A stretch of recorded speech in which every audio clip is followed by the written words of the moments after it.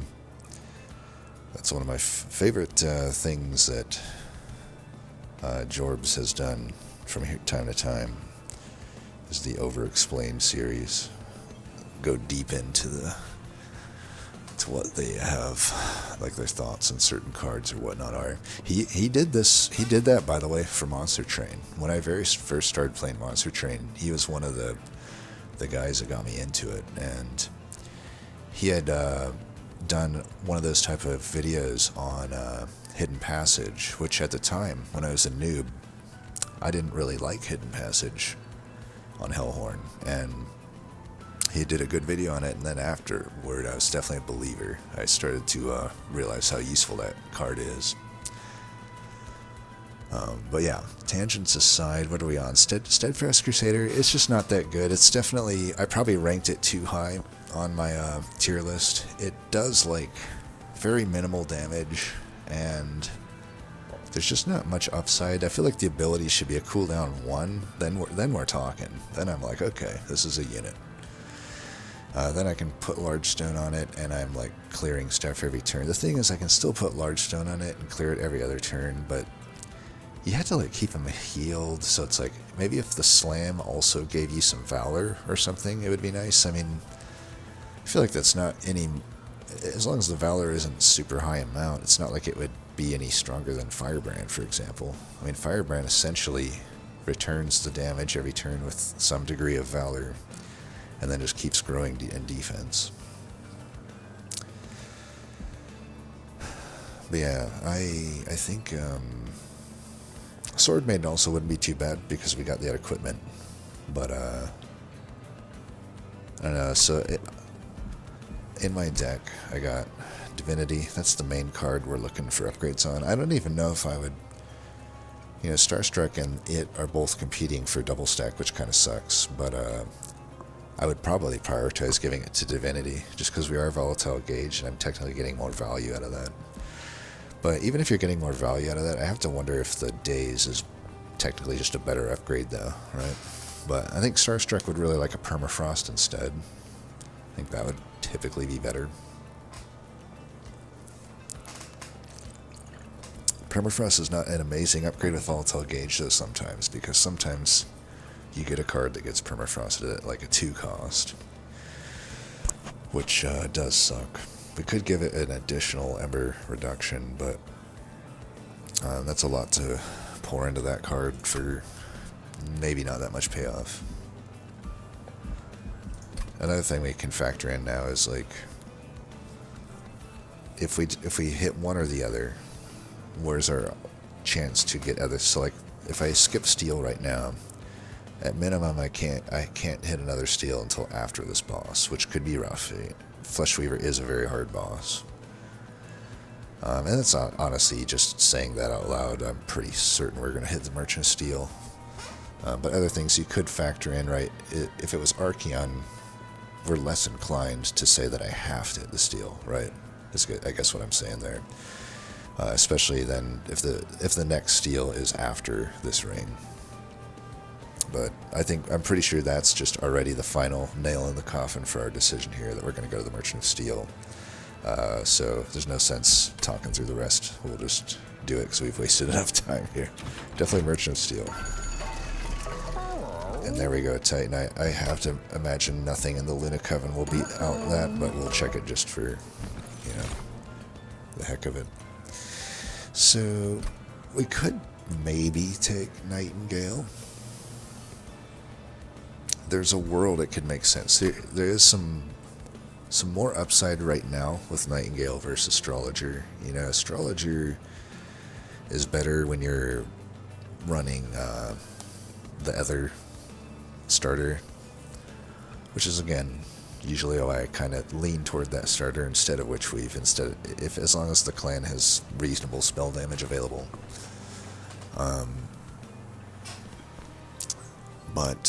So usually Astrologer would be a little easier for me to take, I guess is what I'm saying. But when I don't have that starter, it's like, well, Nightingale's probably technically better. They have basically the same stats, which is nothing. They have just no starting stats. And then Astrologer will passively gain attack, which is nice. But if you're not mooncycling more than just the default once a turn, then it's not necessarily amazing. Whereas the Nightingale really doesn't even do anything other than get multi-strike every other turn, but that's already outdoing Astrologer in the first 3 rings. You know, pretty much assuming you get New Moon on the critical waves, which I guess is assuming a lot. But the big upside here is the existence of the New Moon room, Eclipse room, which is really good on Nightingale.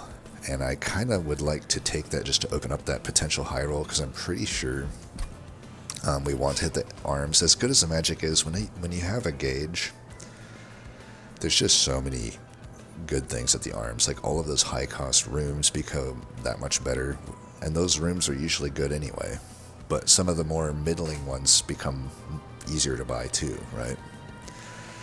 For example, you know, I obviously don't want a Hall of Convergence in most runs, but in a Volatile Gauge run, I would love it. It's easier to play, and then just spells pretty much, you can spam everything. But more importantly, the merged equipment, you know, I could get a void binding, or a void armament, I mean, which is normally a 3 cost, combine it with like another 2 cost or something, but instead of being a 5 cost, it's between a 0 and a 3 cost, so basically it averages out to like 1.5 cost.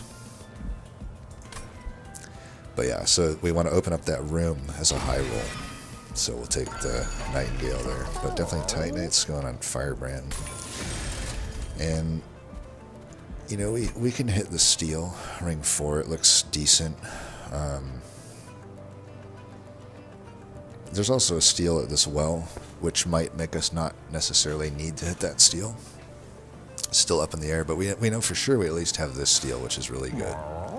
And the final steel, so I don't think we need to like lock in less than ideal upgrades here, because it's like I could take the Endless right now and it wouldn't be horrible on the Firebrand. I mean, it is bad in the sense that you lose all of the gained Valor, but in the context of like running into Seraph of Dominion, Endless is always something that's fine to have, right?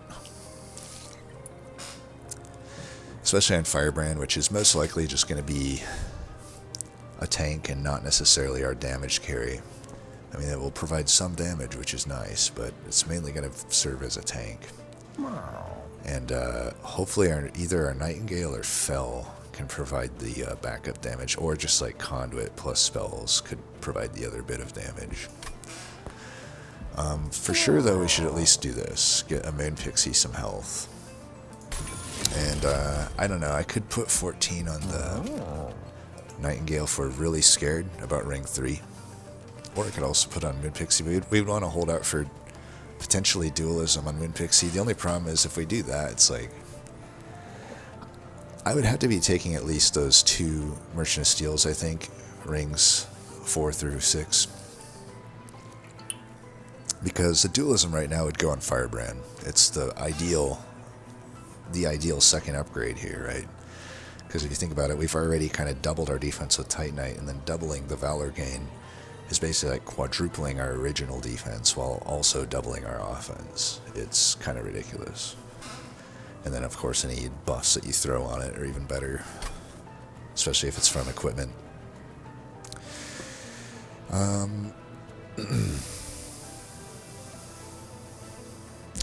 Could also just save this money because 25 is pretty expensive, actually. It's pretty expensive.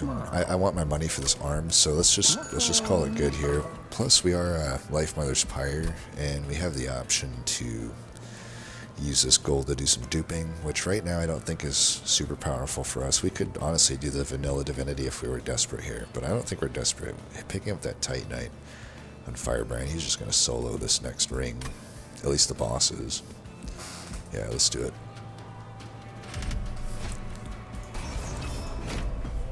-1 is fine. It's annoying, but you know, we're Gage. We live with the good and the bad with that.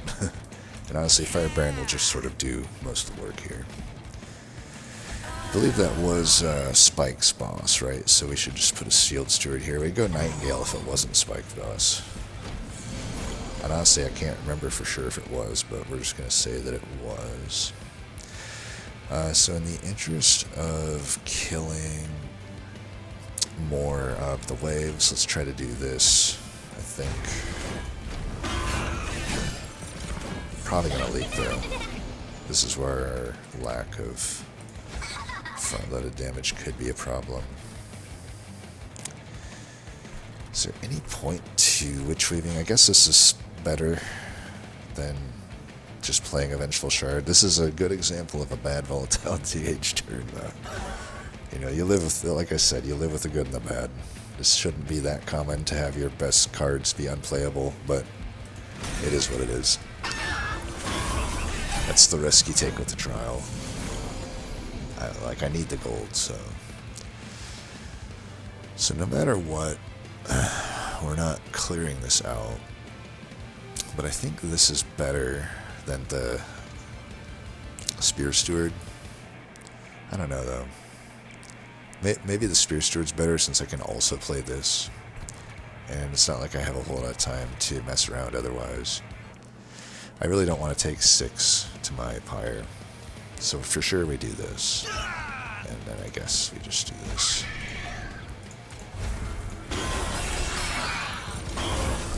I mean, we prevented more power damage there than if we made the other play, I think. Alright, he's not killing the boss, but... I'm trying to think. This guy being alive would help me, I think, because it's giving me Valor each time. I don't know if that's true, though. I don't exactly know if that's true.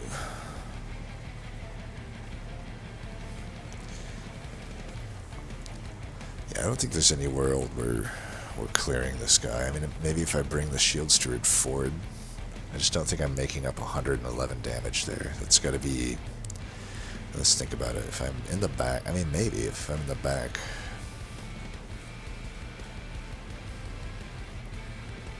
Problem is, if I make any move down here because of these costs that the gauge came in, I'm giving up 6 damage to the Pyre if I try for this. So I'm like...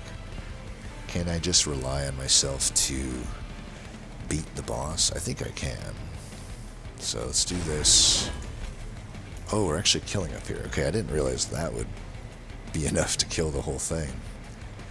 Well, that's interesting, the difference that made, you know. But that makes our turn a little bit more interesting.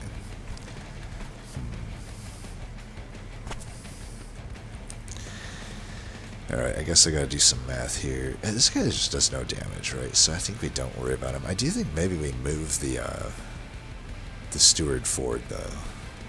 That's what I'm thinking. Yeah, let's do that. Okay, that did give us 50 extra damage. I'm glad we did it.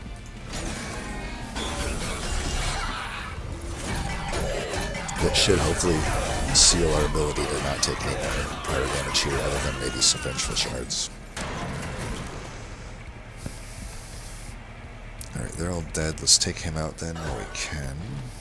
And there's no sense... I don't have to kill these guys, so... I think we just want to go Just Cause and put some damage in here and play that.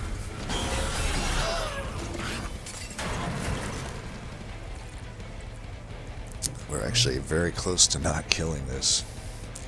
You know, we didn't draw anything here to really play. But, you know, play Vengeful Shard and thank our lucky stars, I guess. We're not getting looped here.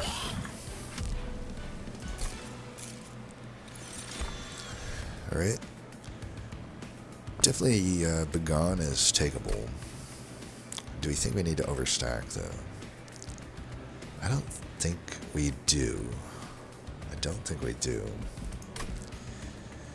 Granted, if I go all 3 points into Savior, I do, you know, get a floor-wide ability, but I don't know if that's enough to care about overstacking. I think it just is something that protects your floor, no matter how big it is. That's the way I think about it, at least.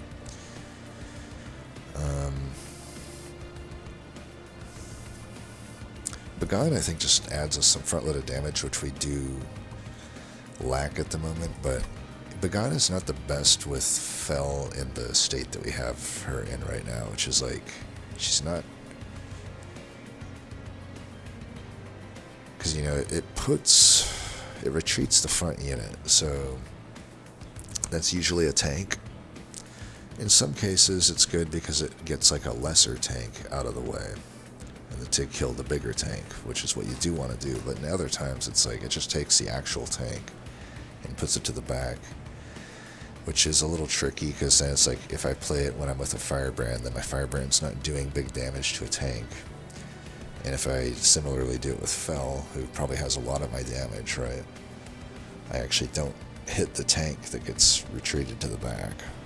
So, I do get the criticism of this card. I still think I rank it higher, though, than most.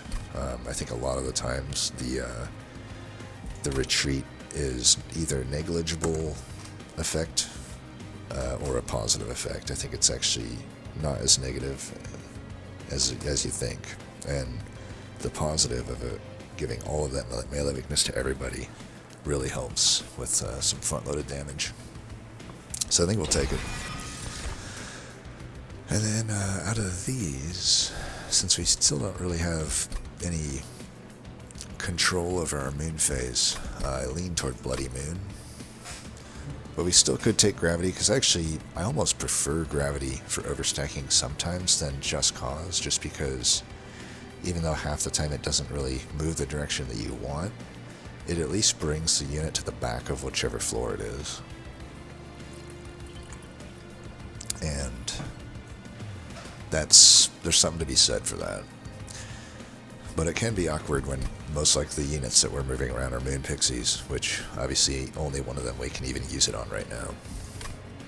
So I tend to lean toward Bloody Moon because it's really good with a gauge. It's just it's a solid card in general. I don't often take it because I just don't need a solid card a lot of the time. I just need an actual game plan, which, as a game plan, it doesn't give you much of a game plan, right? That's what's tough about a card like Bloody Moon. But from a pure value perspective, especially with a volatile gauge, we're usually gaining Ember on it, right? Because on average it's a 1.5 cost, and I can even cost reduce that, right? And it's just allowing you to play out most likely any bad volatile gauge Ember costs on a turn you otherwise might not have been able to, right? So I think we just take the Bloody Moon. Very valuable here. And we're definitely going left. I think with a gauge you gotta. Unless I've really had a plethora of amazing upgrades. Right now it's just a bunch of stuff competing for double stack. Which maybe I should have factored in when looking at the choices. I usually do, but I just can't keep track of everything these days. Alright, these are all, well, Equalizing Ring sucks, but what are you going to do? Boiler Room's fine. Definitely, it kind of solves bad draws for Gauge as well, right? In a lot of cases. And it's cheap, so for sure we just take that. But we should, before we buy it, we should visit here, I think, just to see if it's the room event, which often just gives you a boiler room anyway, which is usually the best option. Although with a gauge, maybe the Hall of Convergence option would be the best. I think we can take the BT Blade, though, in case it's a graft event. It isn't, like, the best, though, because I guess we would just put it on a Nightingale. It's a lot to commit. I honestly think I would just go with a random equipment on Nightingale if we're offered that graft event. Just see what comes out of it. It might turn Nightingale into a useful card, right? But the BT Blade into it, I'm already committing to a card that is maybe still not useful, right? So we don't have any way to scale our backline at the moment. And we kind of technically do with Divinity, but it just feels bad to put on a backliner. It's like not nearly as valuable, but it's usable. I mean, it's a razor sharp edge worth of damage, so it's not unusable, right? Trapped a rare card.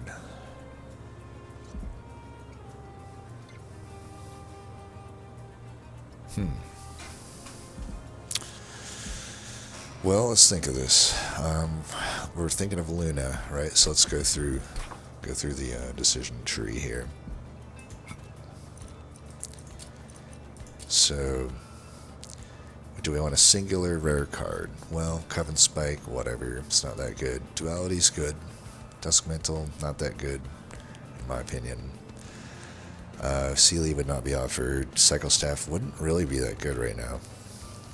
It'd be better than a BT Blade, I guess, technically. I guess. I don't know. We could probably stack BT Blade better than Cycle Staff, maybe on Fell, but I'd have to get 2 kills a turn, which is unlikely. Pretty unlikely. And then Stardust Invocation. It can be pretty good with Gauge sometimes. A lot of times you just get a 0-cost powerful card that you can put it on. I can't remember, though, if it generates the copy at the same cost. I remember running into weird stuff with that.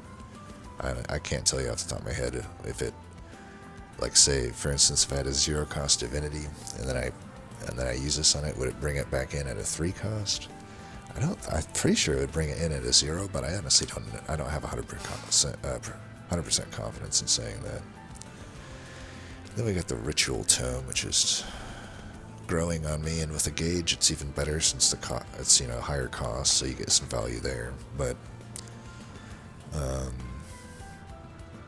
it's pretty good. I mean, I would just put that on our already Titanite dude firebrand, and then that makes it easier to, for instance, take like a multi-strike, I would say.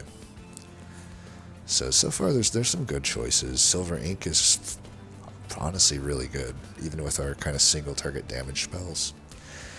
I think it opens up consumer move, finally making stuff good, and then Heavenfall would be really, really good, I think. And Tidal Turning would actually be pretty good. That is good with the gauge because of high cost, and also because I do have Conduit, and I want to keep my floor safe from Dominion.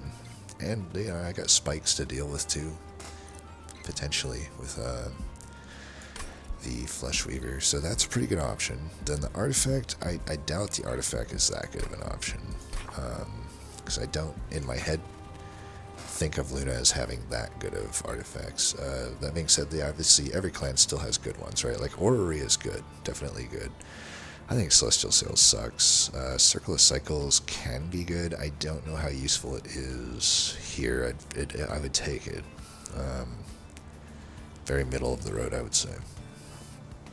Especially with no extra moon cycle. Phase Nook has good upside, and like I said, these moon cycle ones aren't going to be as useful to us, but Phase Nook might be so powerful that it, even with no additional moon cycle, it's still pretty good, I would say. I mean, it's Conduit 1 and 5 attack, that's pretty good. If you can get dualism on the unit, you get 2 Conduit, I believe. And then increase healing. No, we don't have any. We technically do have heal spells, so it has some use. But are we really going to use them to heal us that often? Probably not. Selene units get 20 during. Yeah, that's not really useful to us. I mean, technically we do have a silent unit, but that it would be really good if we get a new moon, the eclipse room, right? But I don't know. That's something we're about to go through at this Merchant of Arms, I guess. We'll have to see what their gold count has. It might make sense just to re-roll it. Mage Blade. We don't currently have any Mage Blade, but if we do, this is good. Yeah, I don't know. The artifacts aren't that good. I would say the rare cards so far are winning. And then this one, then we have to open up to everything. I mean, that might be too much to really go through line by line, but we can do a quick glance, right? Because there's no more commons, so really the only additional thing here is the uncommons. And I've never thought the uncommons were necessarily that good for Luna, but that being said, the Eclipse Chamber is among them, which is really good. The other thing you gotta factor in is losing out on the banished cards. Is that worth it? And that's a tough one. I mean, honestly, a lot of these could be good, right? Even Cosmic Bolt. Moonlit Glaive is likely to be good. Honestly, I have to imagine they're better than the banished ones. We can look through them real quick. Yeah, everything here is just like whatever. Shield of Wind would be the main one. Shield of Wing, I guess, is how it's pronounced, I think. But Shield of Wing, yeah, that shield's pretty good, especially on a Firebrand and on a deck that doesn't necessarily have its backline figured out yet. Demonize would actually be pretty good. Benediction is really good. Those are some really good cards. I don't think we're going to do that then, so I think we just take the single rare. Okay, it's between Silver Ink and Tidal Turning, I would say. Tidal Turning is really tempting, but so is Silver Ink. Silver Ink is opening up a future Tidal Turning to be even better. But you could also say vice versa. Tidal Turning might open up a future Silver Ink, but the Silver Ink already hits pretty hard, right? Because we have a gauge, so we'll have extra draw, and you know, we do have at least one additional good spell with Bloody Moon. And then Starstruck for what it's worth is right. And then we have the Witchweave starters. So it's like, that is a really good thing about Witchweave, though. I mean, Silver Ink is, I think, considerably a better card when you're running Witchweave, because you just get to have almost a guaranteed target in hand, at least most of the time with Silver Ink. So I think we just take Silver Ink. Hopefully I won't regret passing up that title turning, but title turning is much more for Seraph, and the other card, I think, prepares us for the current moment of the game. So it's going to be pretty hard for me not to take the Boiler, and we just take that. The only question is, do we take a BT Blade? And I don't think we do. I just don't think we're going to stack that much on it. I have a multi-striker. I don't even know if Phil gets a single kill a lot of the time. You know, but and we still have enough gold to be that comfortable with this reroll if we buy that 40. So let's just do this. Yeah, it's not great. I should probably just take Blood-Soaked Arena, though. You know, for what it's worth, that is, in this type of situation where we don't have better stuff, we technically do have a better room, though, with Boiler Room.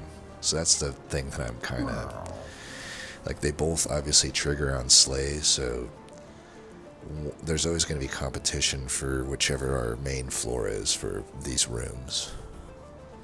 I have to imagine, I don't know, like, right now, I think Blood-Soaked Arena is better than Boiler Room, because my thought is,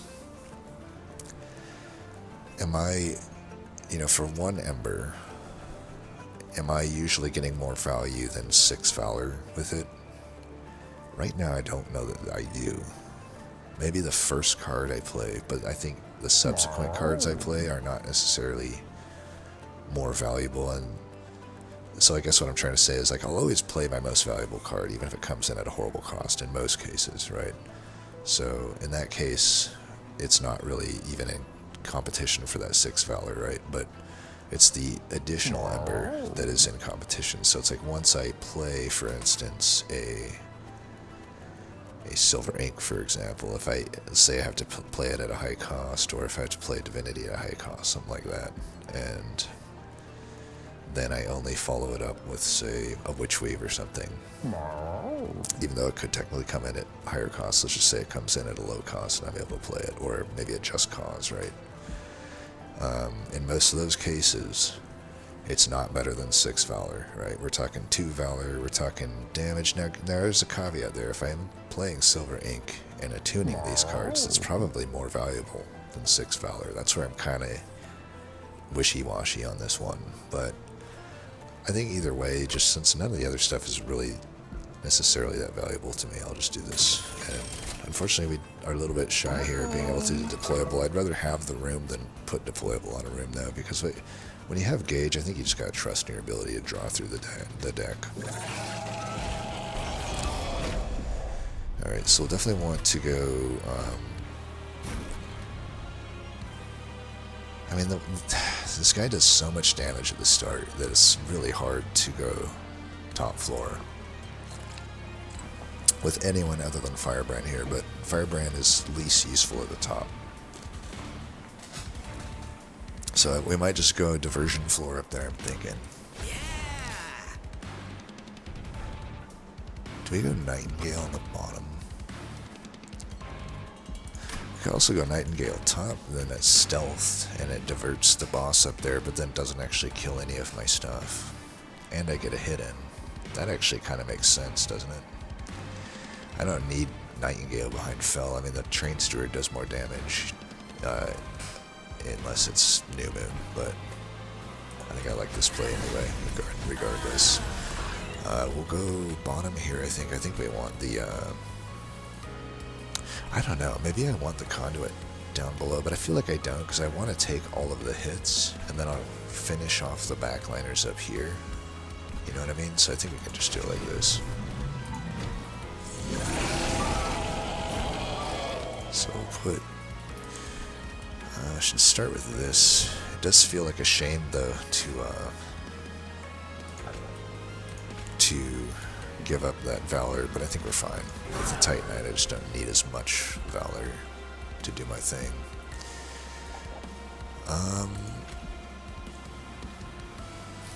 I really do want to get this Moon Pixie down, plus I may not want to take that damage, but this is kind of coming down to the, like, what's more valuable question. I gotta think the Divinity on a multi-striker and needing the armor for a hit from this Fleshweaver. I think all of those make the Divinity win here. Plus, if I want to make more use of my ability right now, might as well put the Valor in now. So, there we go. 15 Valor's good. Right, he came bottom anyway. So now we come to the room question, right? Who... I think we're slaying more with Fell, so I think... You know, Slay, that's another thing to factor in, right? Boiler Room doesn't care if it's a Slayer or whatnot. It's just any unit killing it, or, you know, you can use a spell to kill it that turn and get some Ember, so...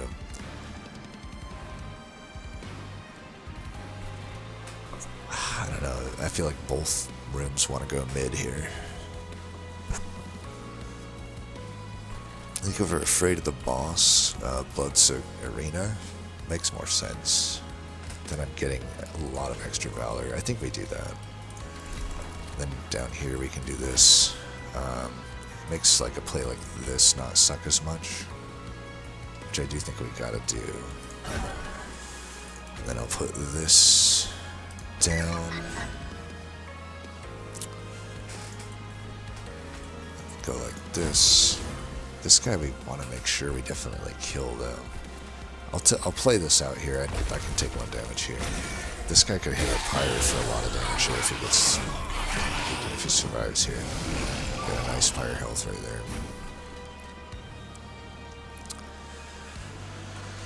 Okay, so I need to do 47 damage to this guy. I don't think that's happening.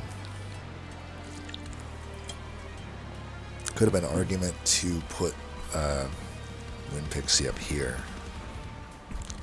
Could have definitely made that argument. See, here we're not getting any slays. You know, maybe I could force one with the Fleshweaver, but if I do that, it runs less damage on the tank.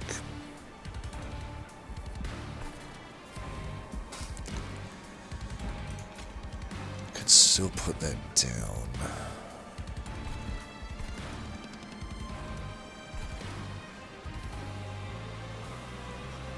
Do I want extra conduit on this floor, or do I just want this guy in? Because I could at least get a slay here.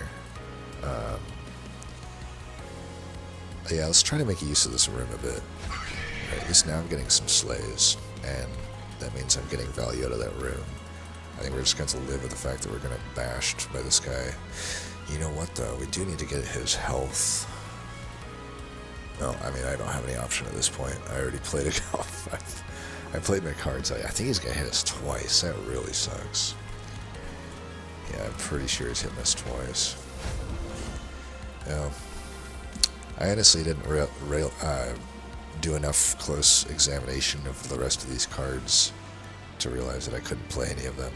I kind of figured I could just play another card, but I didn't look closely at both costs, I guess. Yeah, as expected, we were hit twice. I misplayed there for sure, because no matter what, I shouldn't have...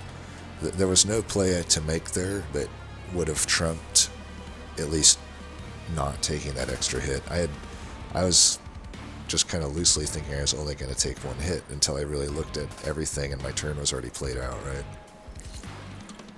So it pays to wait on a turn like that. Like, I feel like I let my my anxiousness get the best of me there. But it's all good. Let's see, so we got some turns to make here. And they're all dying, so we should just let that happen.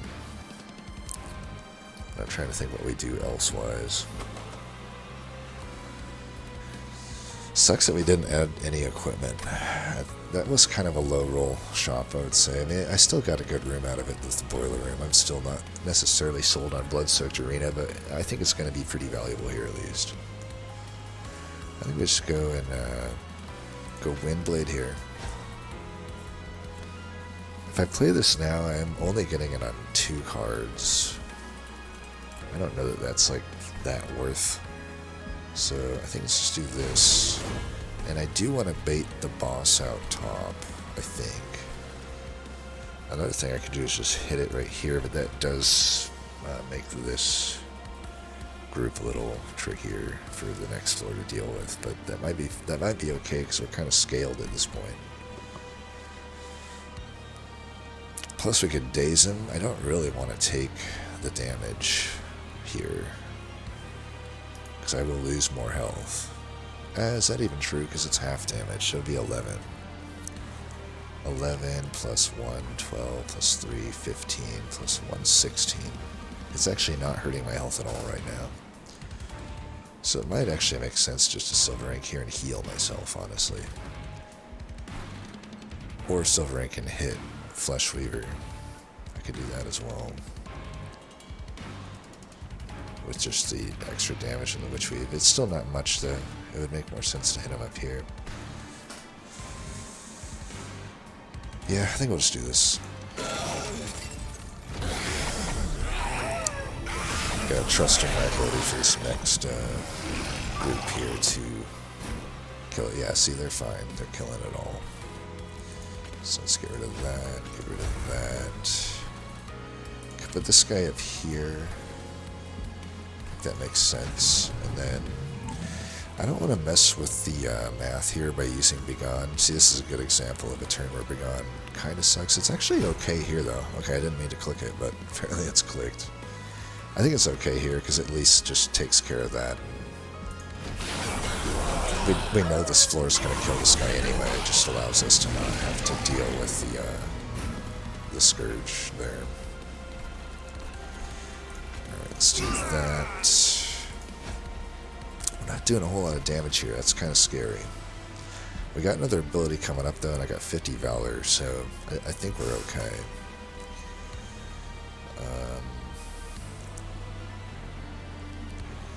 We're not redrawing here, so I should do the thing that just gives me the most Valor here. I think that makes sense. And then do a heal while we can.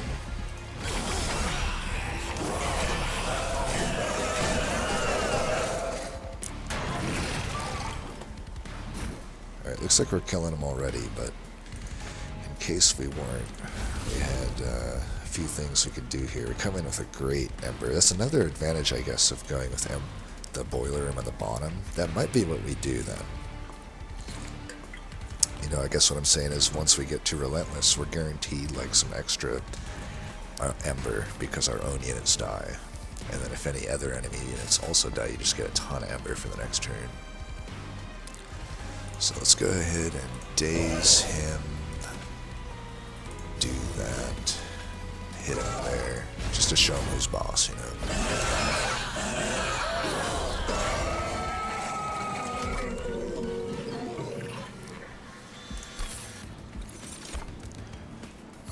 So Tome of the Lost Path is one of the easiest ways to overstack a floor. I really like that card when you do want to overstack. You know, that can make these Moon Pixies able to overstack, so it's already useful, right? Because we already don't have enough pip space necessarily on our floors, but if I can take that, then I have it. Just have to remember to not use it on Fel, that way I don't overwrite her ability. I am prone to doing those type of mistakes. Then we could just take Wings Radiance, which is less exciting but maybe more practical. You know, I just don't know that we need to put more conduit on the floor right now. Are we really that reliant on it right now? I don't know that we are.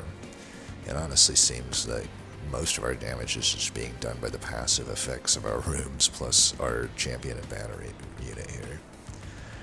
Yeah, Fel's really holding her own here. Savior Path is actually maybe better than I'm giving it credit for. it's actually felt pretty smooth. I mean, the fights do come down to the wire a little bit sometimes, but that last one I felt like we covered it. We power crept a little bit more than we had the first two fights. So it's not Invocation. Invocation is just, it needs specific reasons to be taken. I don't see any specific reason to take it. It's only helping me when I already have a good draw, and it's hurting me more when I don't have a good draw. It's not necessarily the type of card I want right now.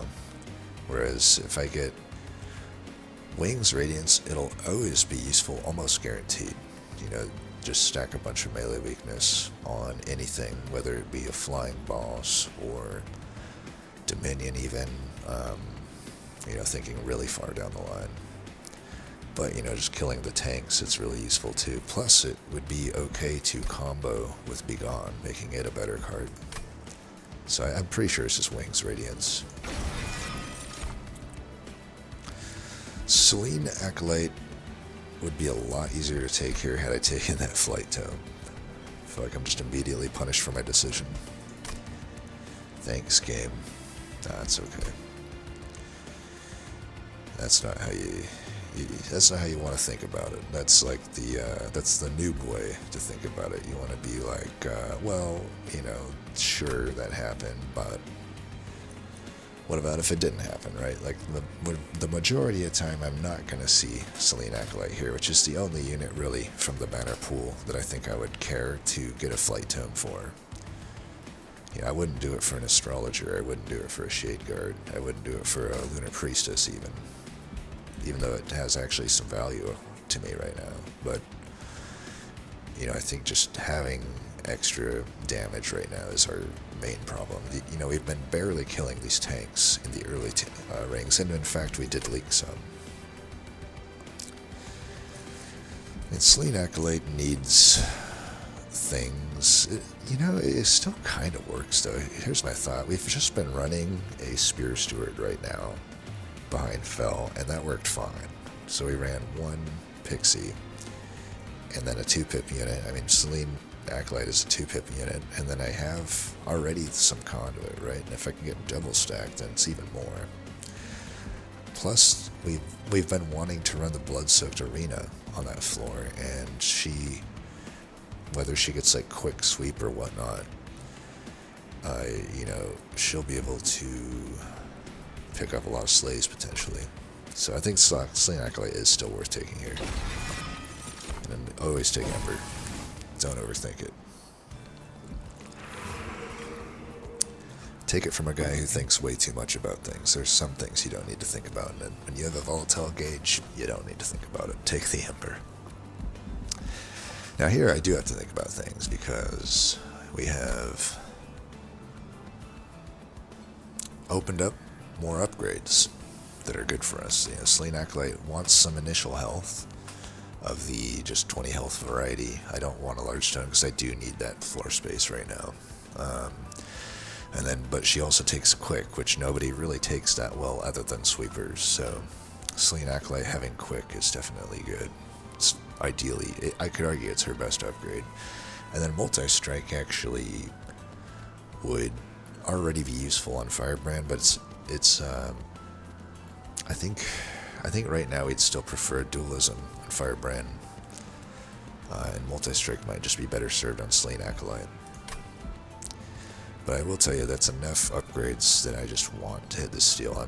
I'm guaranteed value if I go to the left, and I can reroll because I'll have plenty of gold. Whereas on the right, I could technically brick. One last thing we can factor in is Pyre Health, though, because there is Pyre Health on the right. We already see that this Pyre Health is opposite an Empyrean Well and a Merchant of Steel, which pushes me more to want to hit this, right? Unless I really need that steel.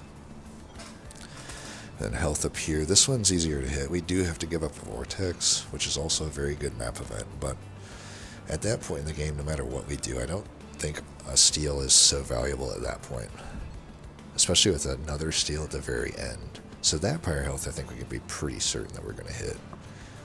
So that makes me less wanting to reach for that Pyromancer. I think we just go left here then. Plus, Armory still could be good. Alright, Titanite again, that's not quite so useful anymore. You know, we wouldn't really benefit from putting in any of those units. They're all backliners. Ooh, Moonlit Glaive almost certainly. You know, we already have... It's ironic because it's probably going to go on Acolyte a lot of the time, but it could also go on Fel. I think that it could be pretty good on Fel. Right now it would go on Fel unless we think we can get better Moonface control at some point. So do we want Conduit 5 on any of them? Because right now Dualism goes to Firebrand, right? So I don't think Moon Pixie we need to hold a Dualism for unless we think we're going to high roll like multiple Dualisms, which honestly we could. I think that's enough reason for me to not lock in the 5 Conduit here. What about Smidgestone? Honestly, the Selene Acolyte could use it, but then I have to give up stats if I can't get quick, right? Or if I do get quick, because I want quick. But if I do that, then I can't add the health, and she really wants to have some health. Yeah, I think we just roll this. I don't think Smidgestone's gonna be that good. Okay, we get Dualism and Multi-Strike. Oh, that's rough. Because honestly, there's 2 ways you could look at it, right? Because I can afford them both, I'm definitely gonna buy them both. So, I mean, I think we got the plan. It's just gonna be Dualism on Firebrand and Multi-Strike on Selene Acolyte. I think that's pretty solid, but the other route you could go is you could put the Dualism on the Moon Pixie and then put the Multi-Strike on either of them, whichever one you want. But I don't know. I don't think we... You know, we have some support for spell damage. You know, we do have the silver... the main thing we have is a silver ink. And honestly, we did also pick up a Selene Acolyte and a Moonlit Glaive, so we have Mage Blade, so like... It is kind of making me second guess myself here. I'm like, well, maybe the Dualism on that Fey unit is better, or the Moon Pixie. Let me think about this. I don't know how important the Firebrand having Dualism at the moment is.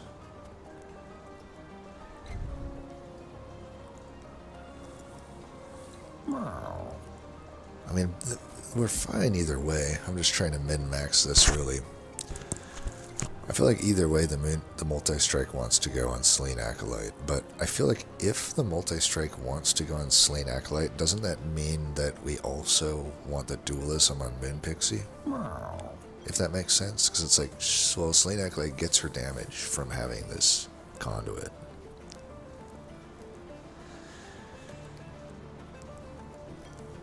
I think we actually do that. It kind of makes sense. And we can still find a future Dualism for Firebrand. We're still hitting steals, at least 1 steal more. But I think for now this makes sense. Plus, I don't need quick, I think. We have enough Valor up front. And we're going to have spell removal, so just having this initial health will help a lot. Do we want Valor 8? I don't need to go Valor 8 on any of this. Maybe the Nightingale, but I'm down to $30, so let's hold what little gold we have. Unfortunately, we do not get the thing, but you know, Vanguardian, I don't know that it makes more sense than Savior, because right now I don't have like really the floor wide. We're not guaranteed to get title turning, and in fact, because we didn't get it at this Ring 3 reward, we were offered it, but we didn't take it. You know, it's not necessarily that likely to show up from here on out. But just going full Savior guarantees I have a floor-wide armor for a floor-wide threat. So I think we just commit to full Savior then if we're not going to get offered Unchained. Heaven Seal's rough when you have a deck where this is definitely a deck that has, at least thus far, needed that 1-2 punch of the first floor plus the second floor in order to finish those waves. If I don't have that, then everything might fall apart. And honestly, I'm not that confident that we could take this Heaven Seal on. It's a pretty rough one. If there's any way we can do it, we should do it, though, but we don't necessarily, we didn't take the Pyre health, which makes these decisions a little harder, too. I mean, my front-loaded damage has definitely improved on a lot of these turns. I mean, with the problem is if let me think, 7 draws a turn, I can still technically take way too long to get to my Moon Pixie. And I want to hold out for the dualism one, right? At that point, maybe we lack the damage to properly deal with a fight like this. I think we can take it, though. I think we can take it. I think we go top with Fell.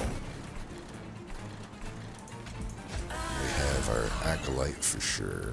And we got Firebrand on the bottom, just soaking up stuff and hopefully to do some damage to the boss. And I think we put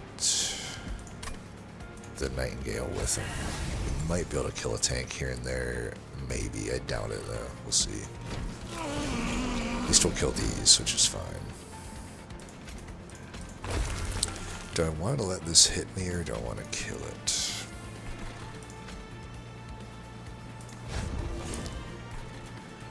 I think I want to...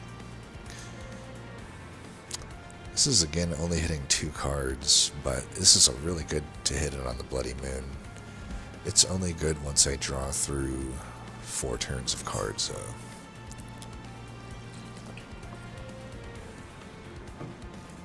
Because right now I obviously don't need it.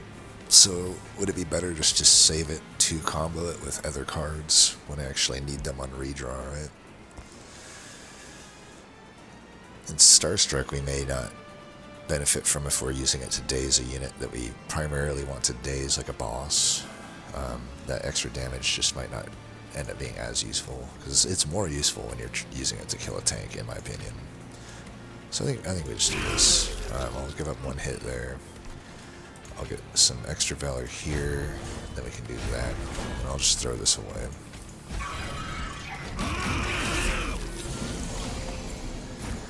So I still think we commit to Boiler Room down here. It doesn't mean I don't play much else on this turn, but I don't think that's too big a deal. I can still just play Divinity, which is the main thing I want to play it up top. Then I think we can take this dude out. If we're not killing anything this turn, though, maybe the Boiler Room at 3 is not worth it, right? That's probably true. This guy will come up top. We may want to let that happen if we're going to draw into Blood-Soaked Arena. The other option is like, because it's this guy's not paired with him, because this guy will jolt ahead. I think we don't play the Begone then here, because it's Heaven Seal anyway, and I'd pop the melee weakness anyway, because we're on the triple strike turn. Even without the triple strike, we would have popped it. Alright, well, we know we're doing that. We know we're doing that. That's automatic. They're both multi-strikers, so I think even though the Acolyte already has Mage Blade, I think we just add the Glaive to it, because I get extra valor up front with this one, which might just be more useful.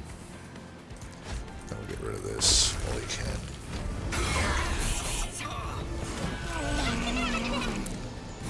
Alright, we don't get the room, and we get the wrong Moon Pixie. All of these things are unfortunate, but they are what they are. This would have been a great Valor Room turn.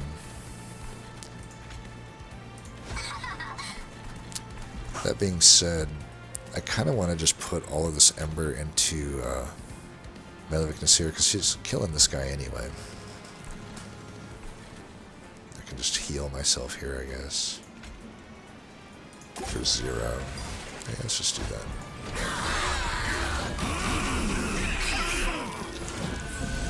That's another reason why Wind's Radiance there I think is good. It's like, sure, maybe I could fly a unit up, but With this draw order, it wouldn't have been happening, I guess.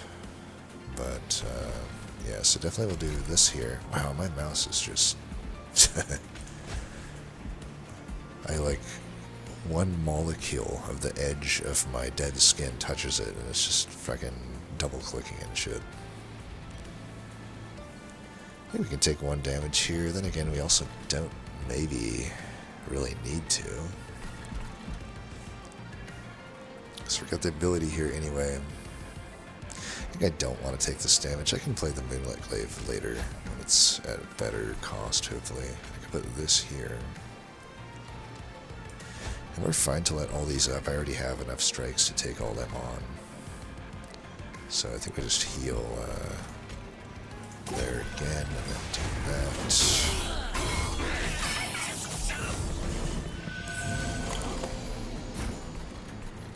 We'll have our double tank gauntlet coming up, but I think we're fine. We already have 65 by 2. We're going to get even more here. I think we definitely want this unit in. I'm going to put it behind. I'm going to trust our ability to kill the boss, and this just allows me to guarantee if I have trouble with like a tank plus a, like this upcoming turn, for example. Yeah, I think we'll just go in the back here. And then we'll get some extra valor there. And then we can play this finally. Yeah, we'll just play this here.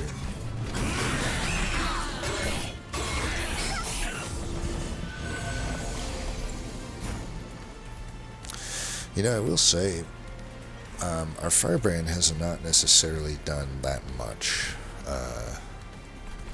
In this fight, it didn't do anything really. You know, 100 damage is whatever, but it is something to keep an eye on, just in terms of what I pour resources into.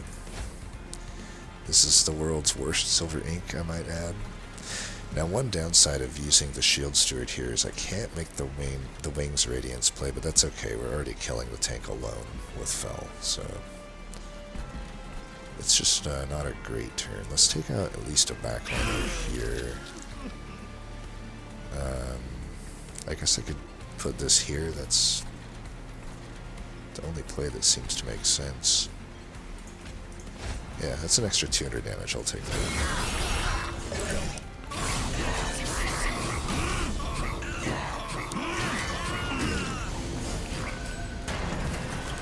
And this sap can be brutal for this type of stuff, but as long as I'm getting the Moonlit Glaive, which I'm guaranteed to get here, we'll be fine. We're going to be doing a ton of damage, so I think we're good. Yeah, we've got 18 conduit on this floor. It's a pretty good amount. I guess this is okay to do here. I'll do this just so I kill that. We're still not breaking the melee weakness here, which is nice. Should be fine here. Our Fel is actually at such a high amount here. This is kind of wild, actually, how good Savior is actually performing here. I kind of forgot how... It's been so long since I did a full Savior run that I kind of forgot that it just sort of does have a lot of good stats. I mean, we are definitely supplementing it with this Blood-Soaked Arena, but we get 111 Valor here with like pretty minimal investment, I feel. And yeah, Divinity helped as well, but yeah. Yeah, we're doing alright.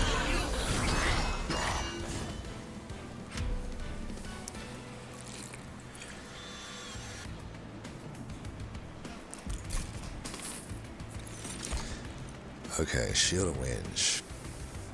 That is almost certainly getting taken. And yeah, it will be getting taken. Now this becomes a thing where we invest more in Firebrand, I would say, because now this thing can turn into a living Inferno room, and it might make sense to shift our focus away from the Blood-Soaked Arena to that room instead, right? I mean, it's still good with Boiler Room as well, so we can still keep it Boiler Room, but if we want to like finish the boss specifically with Firebrand, then we probably want to put the Slay Room down there, but I think we'll still keep it Boiler Room, but we'll still take this. That's really good. We've had a potential backline clearing issue, and now we've solved it. Aurora Weaver is fun when you can use it. I really would like this to be swapped with Lunar Priestess, I feel. I don't know, they're both... I guess they both have their issues as starter cards, but... yeah, it's just you obviously have to get early for it to be useful, and we don't have room for that type of inconsistency in our decks. Because the payoff has to be bigger too, right? It's like, well, it already doesn't really fit onto a floor that well, and I don't have any overstacking stuff right now. Moonrise with Gauge is horrible. It's arguably horrible with anything. And Mooncaller obviously doesn't do anything for us. Unless I'm overlooking something, yeah, I'm pretty sure it doesn't do anything for us. Yeah, this is just a skip. This is a very easy skip. Well, we can go either way here. I tend to want to lean toward this Vortex, because there's also a free artifact, which is a pretty good node. And Merchant of Arms, which still has, like, I wouldn't mind making some of these rooms deployable. There's a lot that I would want to make deployable. Plus there's a Vortex. I mean, that's probably just winning here. Unless I really need some spell upgrades. The main thing is a double stack on Divinity is the only thing I really want. Maybe a consumer move on Silver Ink. I gotta say though, it's like, so far the turns I've seen Silver Ink, it hasn't really performed, so a consumer move on it wouldn't help that performance at all. I think. I mean, it would make it more spammable, but that's just not necessarily what I want to do, but we'll see.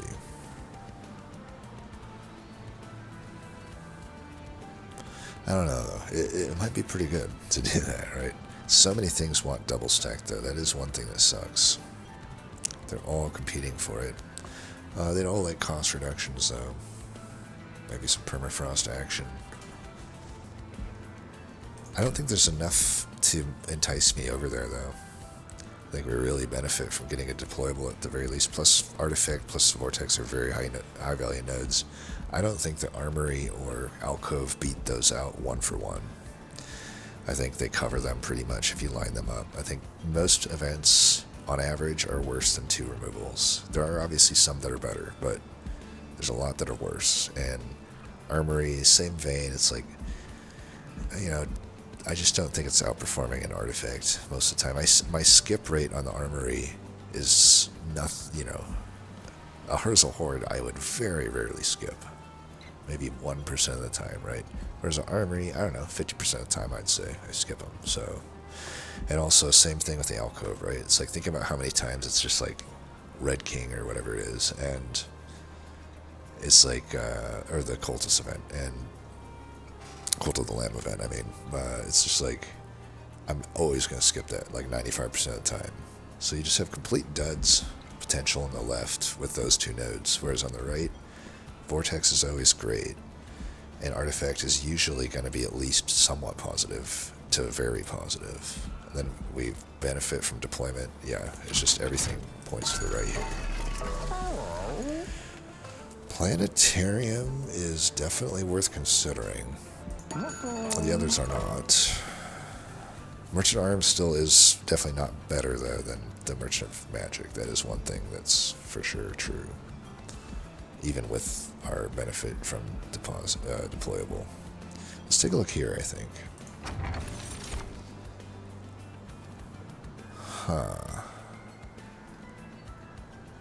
I gotta say I like the Odie's Totem with the Gauge. It obviously makes the fact that we're reaching for a deployable here, but a bit worse. But it's really good with Gauge to have an extra Ember every turn. And the, you know, not having just that less, you know, the less Ember at the start is, it does suck, but a lot of the time with Gauge, there's no downside to that, to be honest. Like, sometimes you just get lucky. It's the times where you get really unlucky that can suck, but then you're still going to draw through your deck relatively fast, and you're going to be able to play so much more cards. Now, the Manifold Mirror may seem good here, but is it really? I mean, it's like, it's okay, but it's not that valuable. You know, we're not running a 3-floor setup, and we never will. So it's like, it's just copying. We already have a room for each floor. It's just basically saying, well, I only want one of you for both if we want that. And it could be okay sometimes, like, for instance, if I draw the Bloodsoaked Arena before I draw the Boiler Room, which I guess I could guarantee by making it deployable, right? Then I get some Valor on the Firebrand before I get Ember. I think it would make less sense to start with Boiler Room because, I don't know, I feel like at the same time, the trickiness there is like I feel like I would be playing into the Manifold Mirror when really I'd want to get deployable on Boiler Room because it's just a better room, I think. Actually, no, I want deployable on the Shield of Winch. What am I talking about? That's... yeah, we're not doing the rooms. We're doing the Shield of Winch. What am I talking about? So even in that regard, the Manifold Mirror, I think, is worse. Yeah, let's just take the Odie's Totem. That's got to be better. And do I want the Planetarium? Because we already have a room for each of these, and they're useful. I don't know that Planetarium is massively more useful than those rooms. I think it is technically better than Bloodsoaked Arena here, but not by enough for me to want to take it.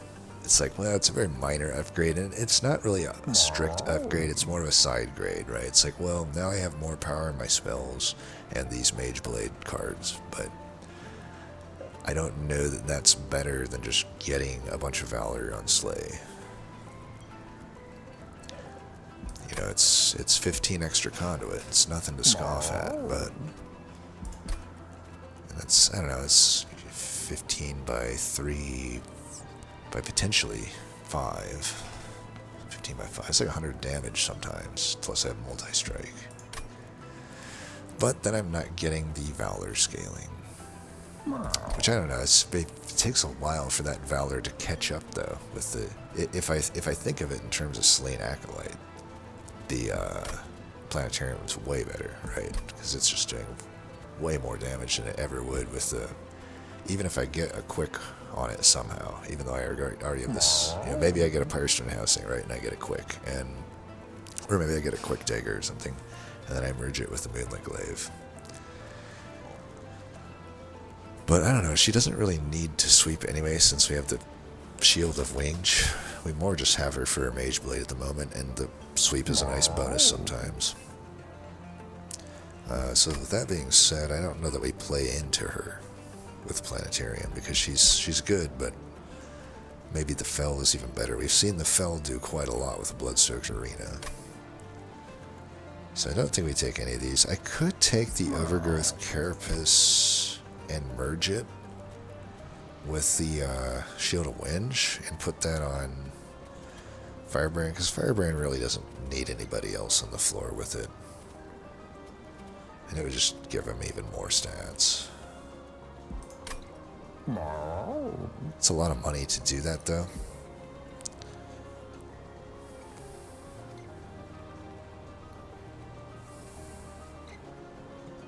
I think we do it, though. We'll take it. We'll roll first because we want to. We don't want these. Another glaive. I think we definitely take another glaive. Like, absolutely we take that. The rest I'm not liking, so... We have enough to do both these, we should. We're going to put deployable for sure on the Shield of Winch. Now, I could, if I want to pivot more toward this Firebrand, I could put a Moonlit Glaive into it, and then it has some Mage Blade, but I don't know, I don't like that as much. I think we just do the Carapace into it. And then he'll just be on his own floor. I think that makes a lot of sense. I could also argue Steward's Quarters to get infinite scaling, but I don't care about the infinite scaling in this case. I just want some extra stats to help with survivability if I don't ever get like a Dualism or a Large Stone, right? I mean, I'm likely to get one, but if I don't. Get rid of the Spear Stewards for now, I think. Shield Stewards I can at least play out in the opener most of the time.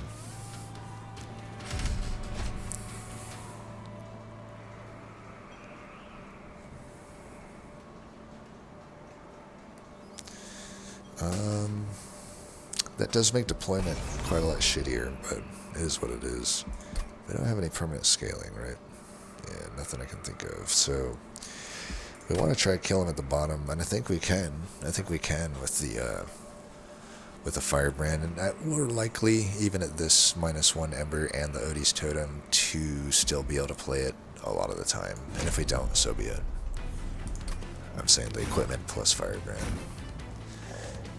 Yeah, unfortunately here we don't. You know, at 1.5, it's like a 50-50, I would say. I don't know if that's the exact math, but if at 3 Ember, I think 2 cards being at 1.5, I feel like half the time you would be able to play both maybe, but obviously here we're not.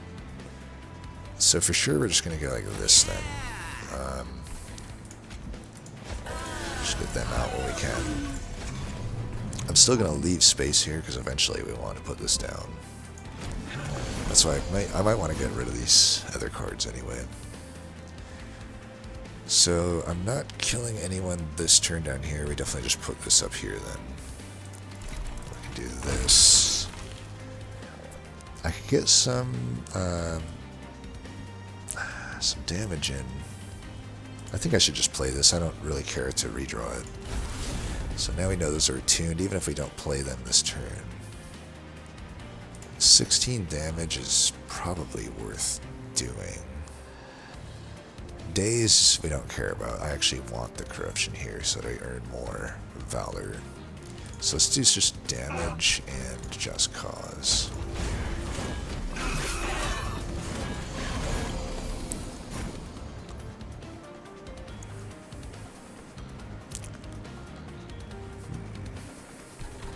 Divinity up here.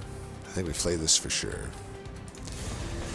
And then we don't have any equipment here. I think we go with the extra Mage Blade here.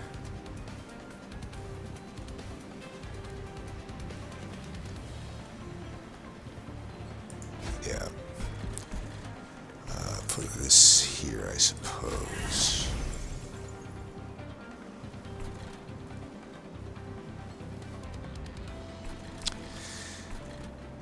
I guess we can do this, just so we kill it. Still end up doing the same damage anyway, pretty much, so it's fine. Alright, you're dead. We want to let the slays happen here. We want to play this for sure. We gotta kill this. We play you for sure. And then, just a question of, do I want this Moon Pixie? Not really, because we don't want anything at the bottom, and I want the dualism one, so I think we just don't take the damage here.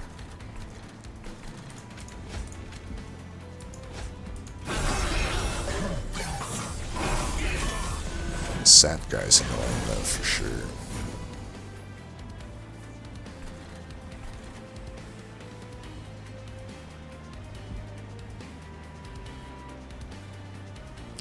So this should give us a lot of damage. It's enough to kill everybody. Which makes me pretty confident that we're fine here. Let's do this then. I can give you that.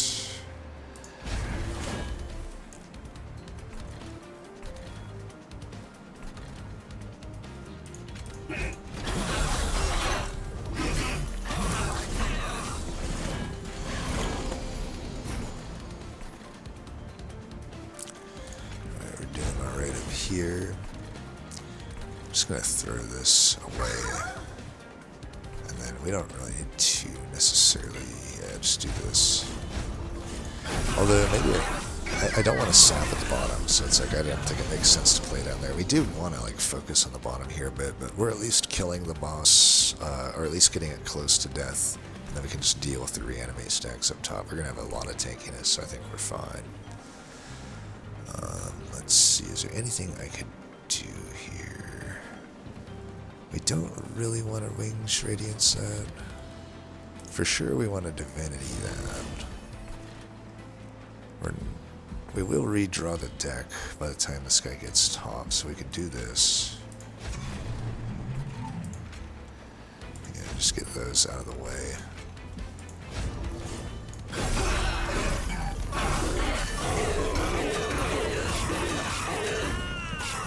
I have a lot of re-enemy stacks to get through here, but that's okay, I think.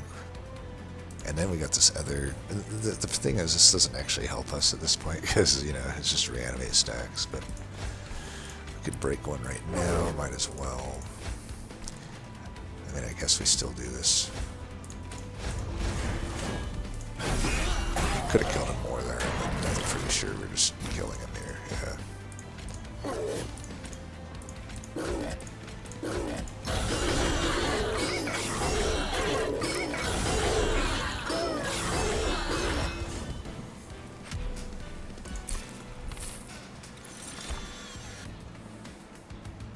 If I want to overstack, Heroic Dive is a way to do it. Unfortunately, with this setup, it doesn't make much sense. You know, this is like... I think that's the problem with Heroic Dive, is like, it exists in a clan that has Firebrand. It exists in a clan that has Avenger. These just, especially Firebrand, maybe Avenger a little less so, just these cards don't really want Heroic Dive a lot of the time. It's just not something that, you know, when you have a unit that just wants to be in front, and it just kind of wants to sit there in front, having another unit come in and dive in front of it is almost always awkward. And then, of course, if you have... Maybe it's a little easier when you're Fel, because you have Just Cause, and a lot of the time you can just reposition anyway. But it's a lot of... It's a lot of work just to get a unit behind Firebrand. I don't know that we benefit that much from it. The only thing it would do right now is it would allow us to technically get a Moon Pixie on it. And to the same degree, if we want to go mid with the Fel floor, we could get another Moon Pixie on the floor. And honestly, it's not a horrible thing.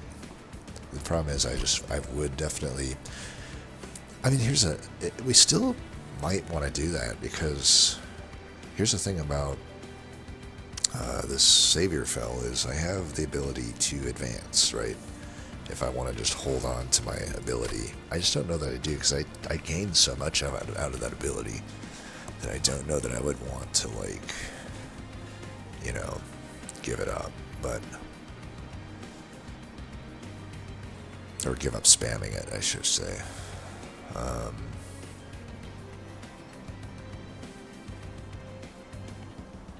is it that important that I get more conduit on the floor? I don't know. It's hard. It's just harder to go mid in a lot of these fights. It makes a lot more sense for me to go top floor in that. Plus, it's a calcified ember. Is Liquid Courage any good here? We already have health on these units, so that's another reason to maybe still just take Heroic Dive. But I don't know, Calcified Ember, probably not. Alright, we're approaching levels of ridiculous Moonlit Glaveness, but I think we still have room for one more here. I'm gonna definitely have to dupe the Fae card, because it's getting to the point where this deck just benefits way too much from Mageblade, and... Oh, and we got Quick. Oh, but I can't. Well, yeah, there's no other event, okay. Well, that's too bad. Well, we obviously don't want Quick here. I could go Smidgestone. Honestly, it's not too bad of an idea. If I put Smidgestone on Brand, then this thing does infinitely scale. And I can get Moon Pixie behind it, which makes my skip on the Descend card even more justified. You know, I could try to roll into specifically Dualism, but the thing is, I still have another unit here that uses Dualism, right? So I think we can just settle for the Smidgestone and roll here for Dualism. We got the money to do it. I think this is A-okay. Especially since that thing's already deployable. I can survive the first round, then I just infinitely scale. And these are just throwaways. I think we're pretty adamant that Nightingale probably just isn't working on this run. or it isn't important. Still could technically play it if we find an Eclipse Room, but I don't even know that we would take it at this point. I think we just want health on the other Moon Pixie. And we do get a dualism. Perfect. So we'll go health there and dualism. Perfect. That is so nice.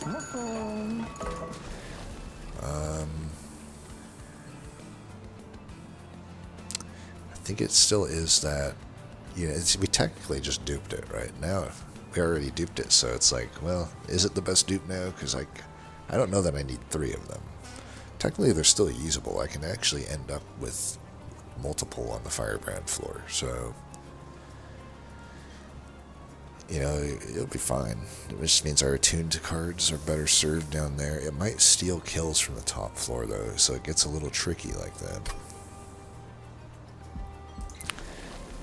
I just don't know that there's other high... The thing is, I could also just do the Firebrand, but it's not bad, but it's maybe not great either. Then I'd have to dupe the equipment for sure. And this is a low dupe map. There's actually only these 2 dupes, so that kind of sucks. Didn't even recognize that. Yeah, with so few dupes, I think we just dupe this. We got 3 Moonlit Glaives. It makes sense to have 3 of these, I guess. And hey, they can just go on the bottom floor as well. The Moonlit Glaives might...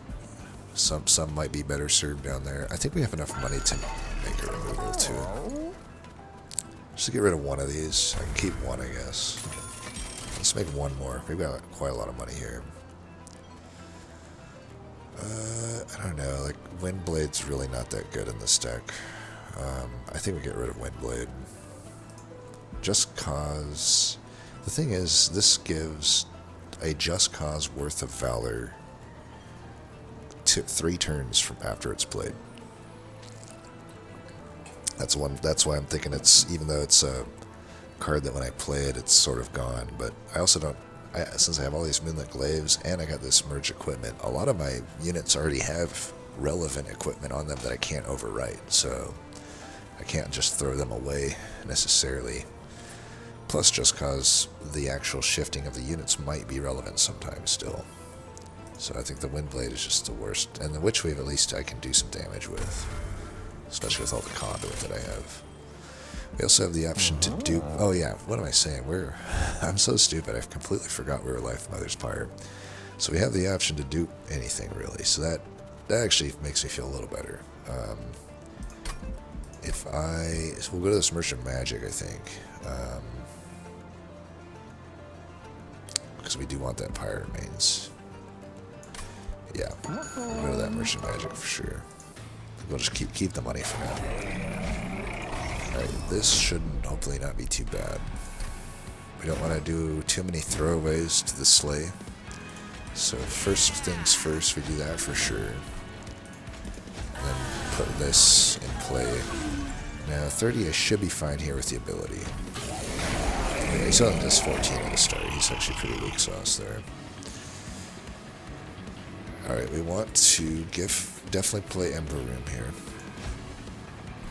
This guy technically does get the Encant 50 health, so don't want to pointlessly make any mistakes there. You know, I might have to just live with the fact that Silver Ink probably is only getting me 2 cards of damage usually. We just don't have that many spell damage cards, I suppose. But this is probably the best play to make right now. And then give you some Valor. Just put some damage in there. Could do that. I don't know that this is even worth doing here. We just go like this.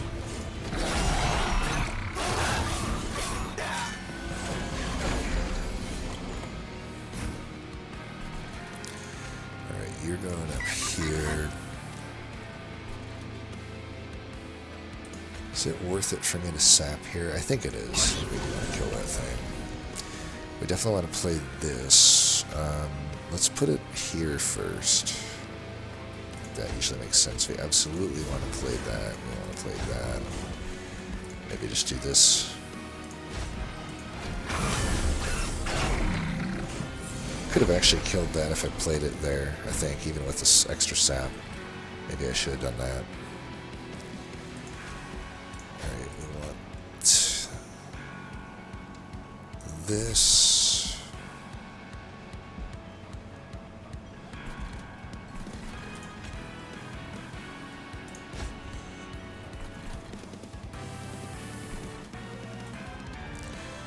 Don't really want to... It's weird that I'm putting this down first. Maybe I shouldn't. You know, it's okay that I did it, I guess. I should have put it back here so it could stick around, but I think this is the play I'm going to make, so yeah, let's do that. I want that extra damage. The more damage you can get in on these bosses during the non-relentless phases, the better. Now if I put this here, it will feed a Slay, which gives 5 attack to Hollow, but 1 Slay, it's not so bad. I know Hollow gets multi-strike eventually, but you know, it is what it is. Now we could put a Moonlit Glaive down here if we want to get extra damage.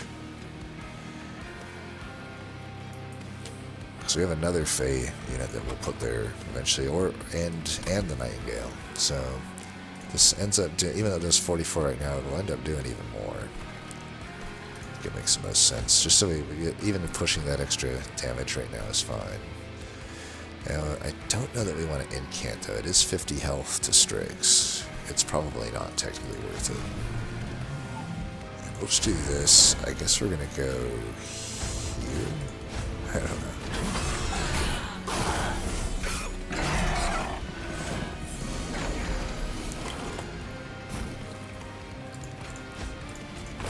Love having all this Ember. Isn't Boiler Room just like the best? It's another card I feel does not get the universal praise it should. I think most people consider it pretty good, but I feel like it should just get like universal praise as like a S tier card. Alright, I think we put the Nightingale here. This Nightingale actually should have been the one getting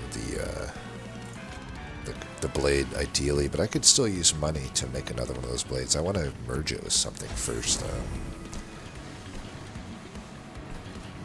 Begone here is probably worth playing at this point. Let's just heal you. The little firebrand that could. Size, you know, don't judge a warrior by its size. This is a true giant. The most giant on the field right now, just visually, not so. Alright, definitely do this. It's going to result in quite a lot more damage. Beyond that, I suppose we'll just put this in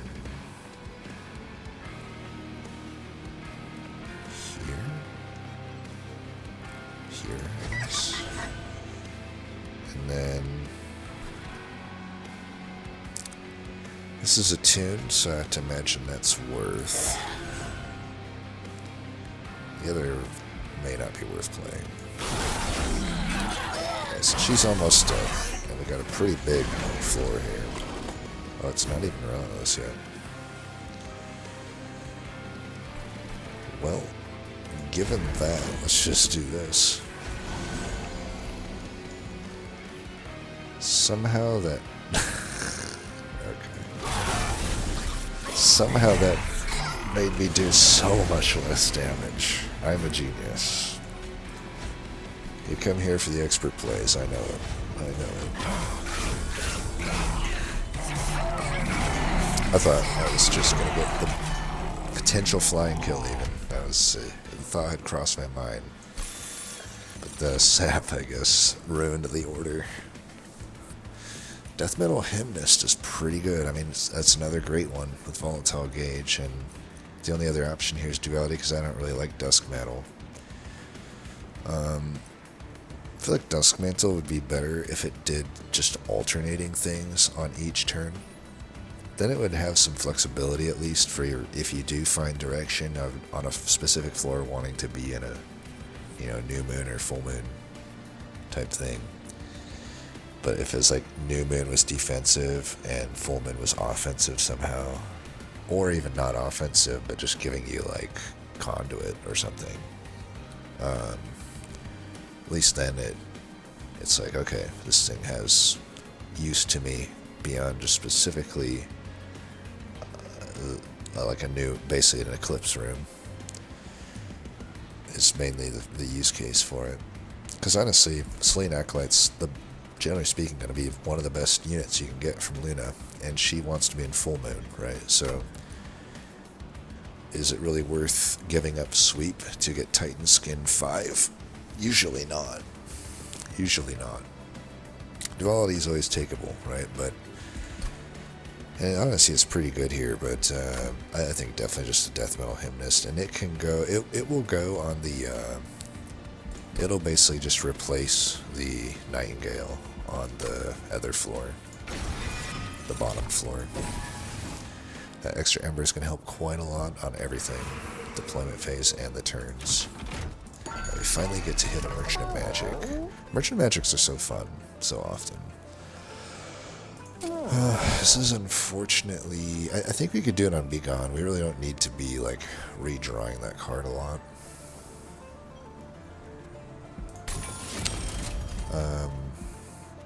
And now I have something that I guess I could consumer move. I still don't know if I would do it on the ink.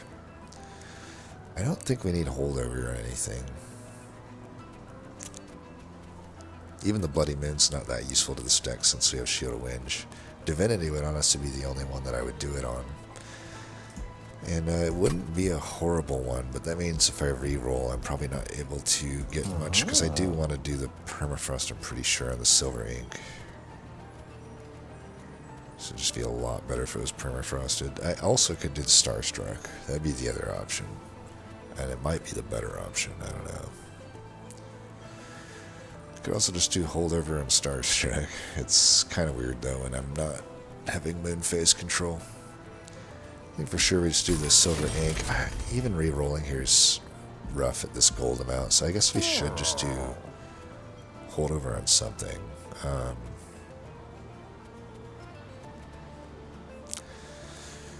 Since I'm not hitting any other Merchant of Magics, we could just do it on the Divinity, I think.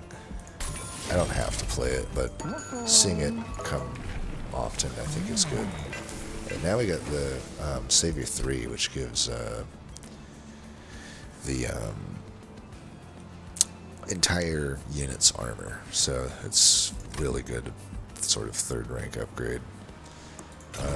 Do this before the event, because I'm not going to pay Pyre Health for anything at this point.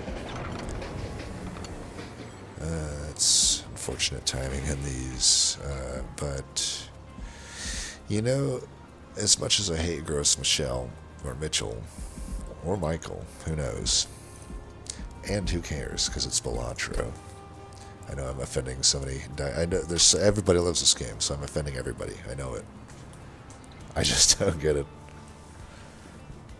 I gave it a shot. I appreciate that they have a free demo. I mean, I got no qualms with the way they've presented their game. I just don't get like what's so great about the game, I guess. But who am I? I apparently don't get what's so good about a lot of games. So just take what I say with a grain of salt. But Silk Song, Claire Obscure, whatever it is called. Tell you what, I do like Kingdom Come Deliverance 2 though, which I didn't think I would. I don't love it, but I like it. And what was the other game I played recently?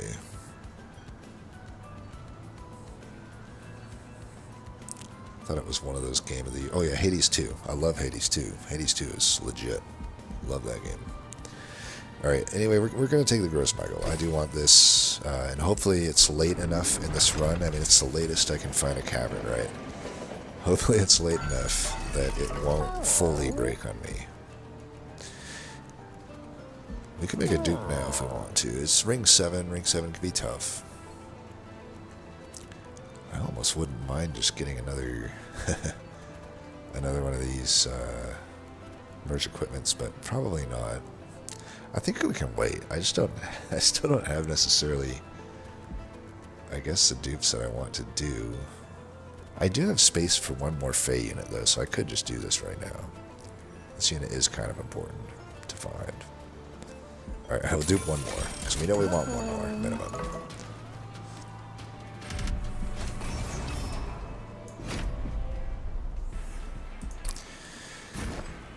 So it is Savagery's final assault. We probably want to go bottom and mid.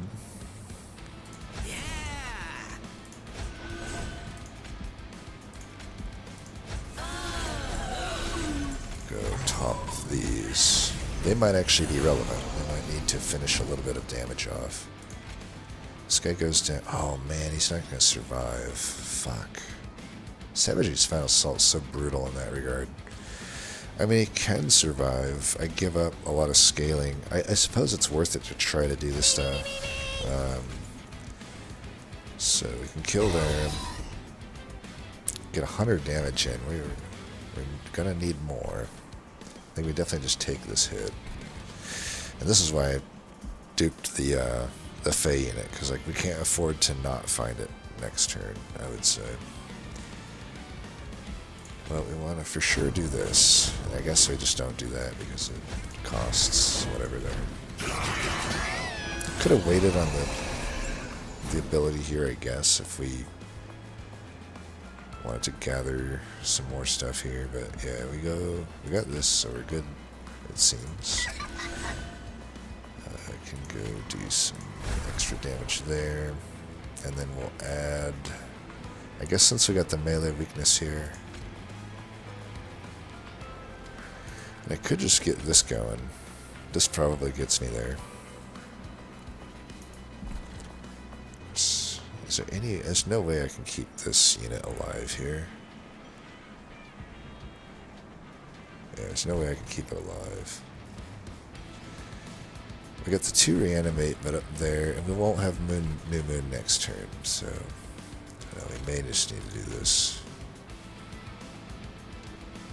I can get some extra melee weakness here, though, if I do that. I'm going to try to do this, I think.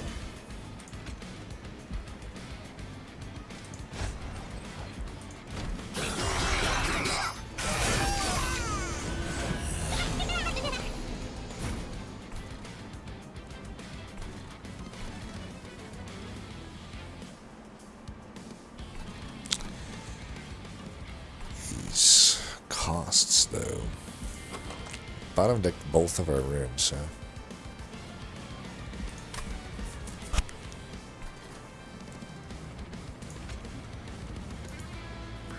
Don't know if there's much I can do about this.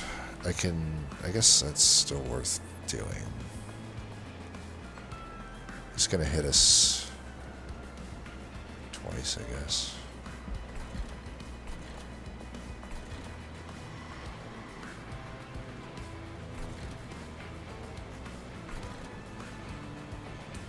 Definitely need to get some damage going here.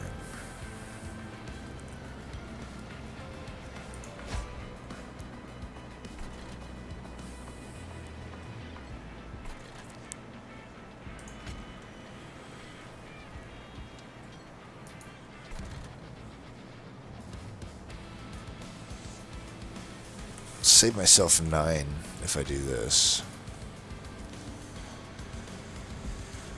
Otherwise, I'm just worried about this floor. And we won't have sweep next turn. But maybe we'll have silver ink. But as you can see, we only have the 2 Witchweaves that could be possibly even used with it, if we even draw those. But I suppose we should try to just save the 9. I mean, I guess I save 8 only because it's a Vengeful Shard, but let's do that. You see why the holdover is not necessarily good on Divinity without any cost reductions. I don't know, this was just an abysmally bad draw order. We didn't get Boiler Room or the Valor, and mainly Boiler Room is more needed here, but yeah, I guess it's just a lot of stuff went wrong. We have one spell with a silver ink. I think we still should do this. We have this though, which that definitely has to happen. That will help quite a bit. We have our ability to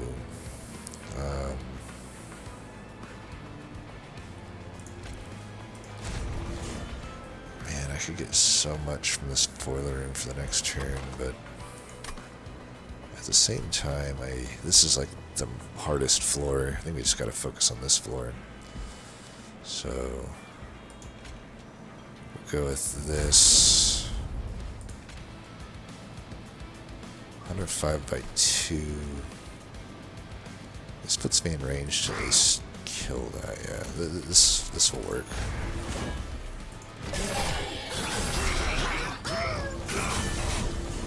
I mean, we don't have to hit the dupe event coming up. You know, we have the ability to just go to the Pyre event, Pyre health side, which sucks because we're giving up dupe and removal. But the Merchant of Steel is not very useful for us. The arms would be useful, honestly. I don't want to bottom deck these rooms, especially Boiler Rooms. So, like, getting Boiler Room out at the start would definitely be useful. And, you know, being able to merge, I guess, a Moonlit Glaive with something, even if it's just a Windblade, is still, I guess, worth a removal. Even though I have to spend money on it.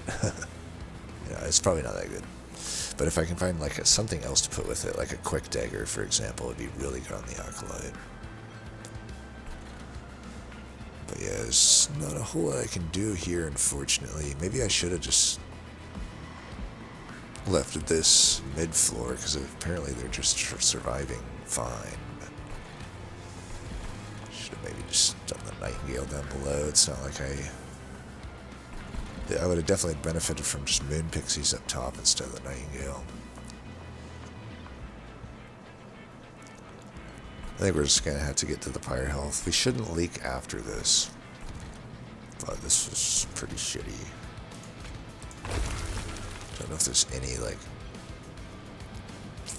extra way I can do any relevant damage here. I mean, 100... If I can get him, I guess, an extra 21 damage. I don't even think I can do that. I can only do 10, 12. Like, I just can't do enough damage to actually do anything relevant here. So if that's the case, we'll just do this. And I guess this.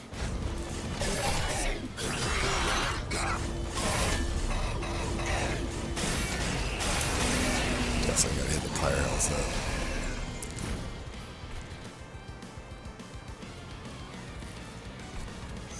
Probably want to try to kill the boss down here. I could, well, I don't know. It doesn't really do much.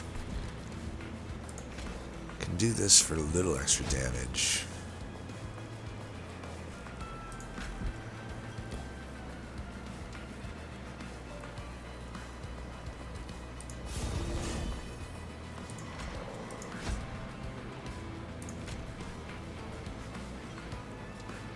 Unfortunately, 44. Oh yeah, I'm good. So we can do this 6. You have exact lethal there. So that brings it down to 229. And I think we're going to kill bottom, hopefully, for the boss. Damn, we're like 50 health short.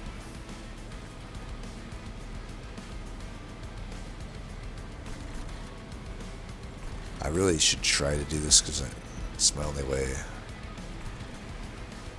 Although 20, I could go to kill up top with the Wings of Radiance, right? Is that true? 5 melee weakness, 5 by 220. Yeah, that does it. Of course, I'm pretty sure I can just do this here and I do the same. It's only giving 1 spikes. I think that should kill. Perfect. Do that just for the hell of it.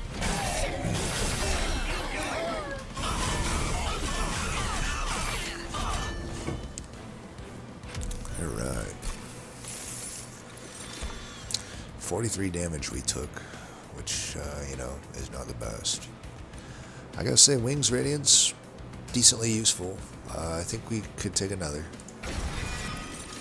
Having 2 drawn on the same turn is the only downside there, but we live with it. Out of these, I don't know, Lunacy does give us finally some phase control, but it's too late for us to really even, I feel, care about that.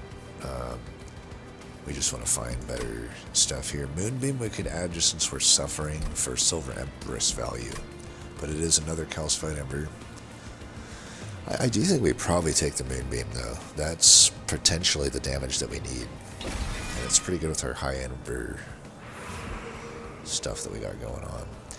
Now I will say this, 63 health, if I don't take any damage in this upcoming fight, which is unlikely with Scourge Shufflers, I don't know though, because I'm killing them all with Firebrand. You know, I am killing them all, so...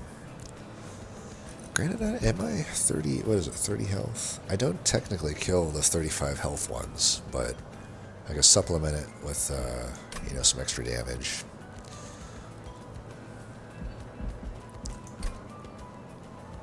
It would just be really mainly nice to get that boiler room out deployable. That would help a lot, but it's not the end-all be-all.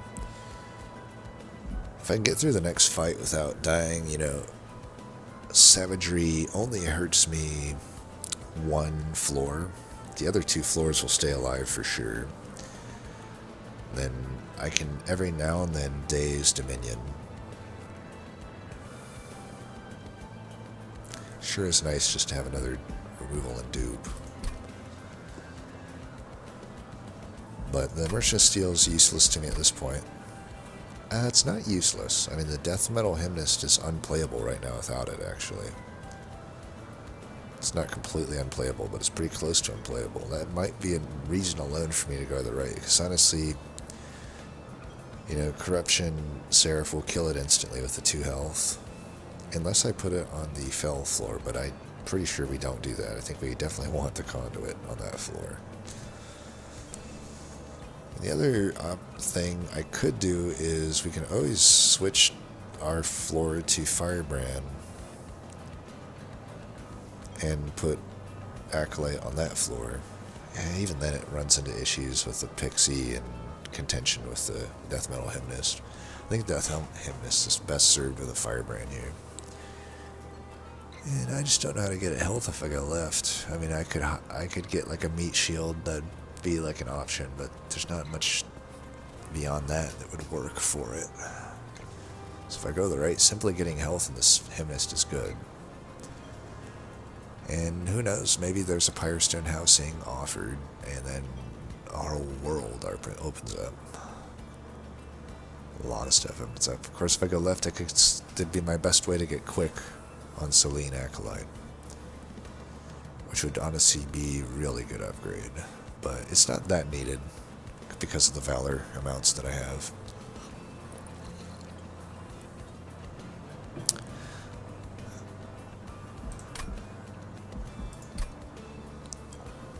I think we go to the right. Yeah. Okay, Orrery's probably getting taken. Void Fragment's too late. Tuning Fork? Maybe. With Gauge, it's definitely decent. Could also go Endless on that. But sucks that we got a reroll here for that. I don't know that we want the Tuning Fork. We don't have to play Just Cause that much. It's mainly the Witchweaves, but even then, I don't know.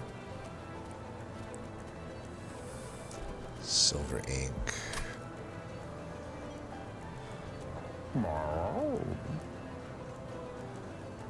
I don't... It feels like it would be pretty good, but... Oh, we didn't actually get this to go to the next version of... So it found a way to screw me, even without getting fully destroyed. It found a way to screw me by not getting destroyed. Now it's like, okay, it has to get destroyed in the Seraphite. Otherwise, it's just like, okay, I only got 10 flat attack out of it, which I would have rather just got the gold, I suppose. I'm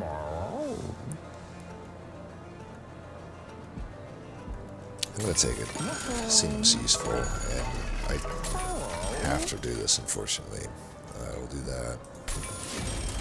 Could have smidge-stoned the other stuff, I suppose, but I'm pretty sure we're just removing that. Reroll here. I don't know, I might just want to duplicate cards. So for sure we get rid of that. And then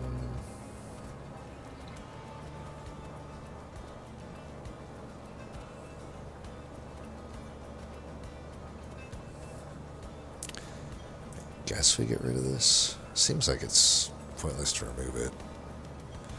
I guess a just cause, even though I did buy the starter card thing. Does seem like the odd man out here.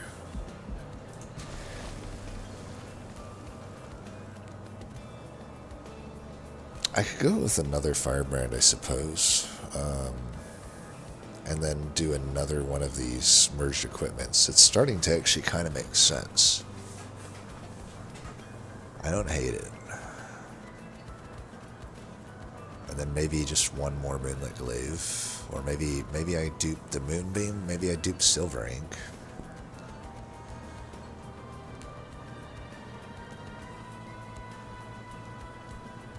And the other firebrand's probably not wise. I think we just want to get the spells.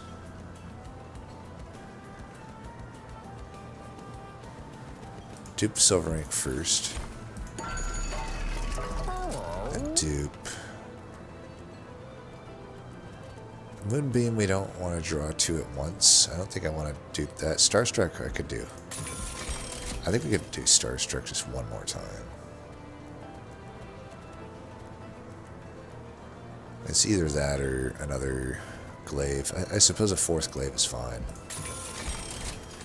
Alright, we got 40 bucks. Add damage there, I guess. Alright, let's do this.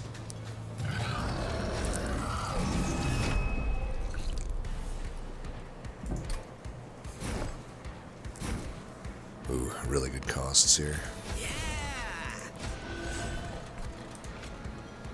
Seraph shouldn't kill me. Though I suppose maybe I could still have gone for the mid and top there. But okay, you know what? I'm okay. I'm okay with the banana immediately going extinct. It's okay. Wouldn't have it any other way. Alright, definitely want to daze this guy, so that's happening. That's always happening. And this floor is just not that intimidating, and I really don't need a Moon Pixie down here right now, so this is a perfect opportunity to... let's put the damage here first. And I guess we'll just hit you and do that.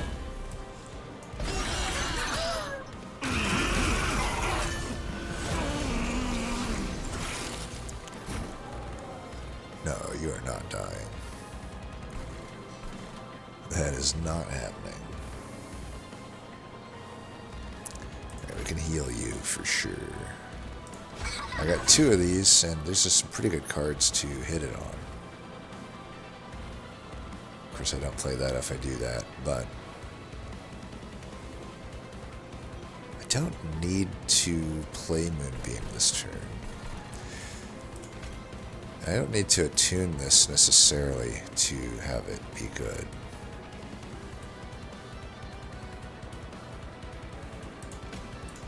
Alright, as long as you're alive, you're actually only overall losing 9 now, which is pretty nice. I think we just want to do this.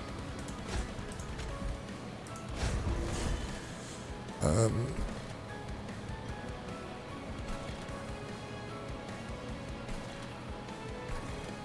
don't know. We just don't play that.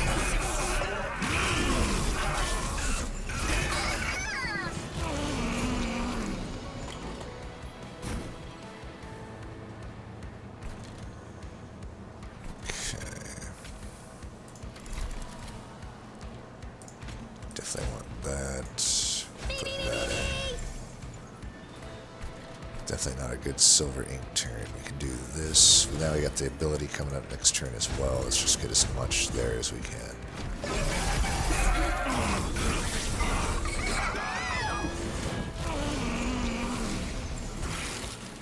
So I will say there is synergy with the heals and stuff like this. Alright, we have so much Ember this turn. Let's use the higher cost Silver Ink. We're definitely using it. Then I gotta heal you. That's just for sure happening. We're on New Moon, unfortunately, but probably still want to use that. Moon Pixie will potentially eventually die. Let's do this for now, I guess. Probably want to do it here, then I don't get the slays though. Let's do this.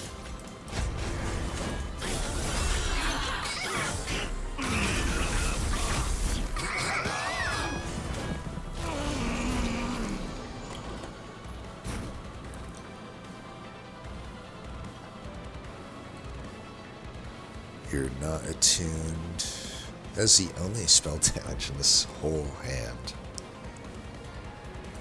Almost feels like a waste to put this down the turn that this guy's here, and I don't have dazed for him, but I do just not necessarily want to draw at it at the same vein. Right, we got Moonblades everywhere there. We can put the Moonblade on the healthier one here. And let's definitely heal you. Tempting to heal here as well, but I think we can at a later time hopefully heal that. Getting this here is fine, I suppose. And then just put all of this here. I don't know where that 90 damage is coming from. Because, is it... I got 152 damage. How's that translating to 90 here? Oh, it's just the hit from the revenge armor. So we can stack this. That's good. Either of our frontliners, if they can get that hit on that melee weakness, would be really nice.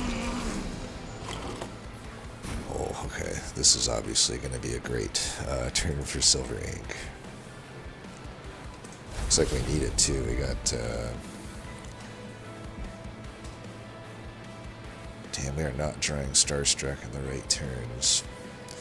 Well, let's take... that out. Okay, as long as you're living.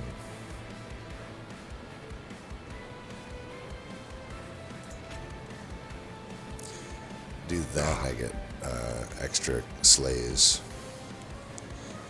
And then... Are you sweeping? No, because it's New Moon. We just don't want to be in New Moon, really. Oh, you're dying? So I have to do this, for sure. This is fine. We don't need to do more up there. Okay, you're in good shape now. I'll still keep putting this here. I think Fel benefits more because of its ability. We can do 125 here. That's probably worth... Because right now it's like you hit once, you hit once, you hit once. And at least the melee weakness is hitting the 127.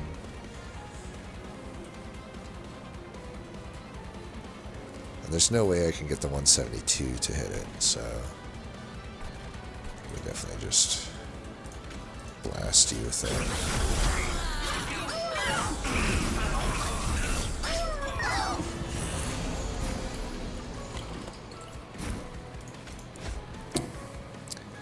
This fucking not Fel, the Seraph dude. And his 237 corruption that he's done. Look at that, they've done and massacred my boy. I don't even got a heal on this turn. What the hell? Well, we could go for a giant moonbeam. Unfortunately, I didn't attune it. I probably should have just done that, because then this turn would have been a lot different. Of course, this is the final wave before Relentless. If we bust out now, it's not the end of the world. Is there any way I can keep you alive? Like, I can't really, like, I can prevent, like, that damage. I doubt that's the difference maker. I'm pretty sure I'm just dying to this giant amount of corruption. He's going to double it again since I can't daze it. But it couldn't be a... Yeah, I guess Starstruck or Witchweave is my only way out of this turn, and I didn't draw either of them. Because we drew all of those Witchweaves there. And it's probably not the end of the world. Our top floor is pretty solid. So, I mean, the other thing is, like, I guess I could bring... I don't even think bringing a Moon Pixie forward changes anything here. I could bring more units forward. I mean, I could do this. That takes out a little bit of damage. I still don't think it keeps me alive or anything. Because we're talking like 450-ish, or closer to 500 corruption. So I need 250 health, which I just don't even close to have. Even if I heal myself. If I heal myself, I'd be fine, but... So let's just focus on the top floor at this point. I could put a fresh one in. You know, it's worth a shot. Let's see what happens. Yeah, it does not change anything. Does this change anything? No? Okay. I think this actually does it. Yeah, okay, he's alive. Things are looking better. Put this here, do that. Stack some of that.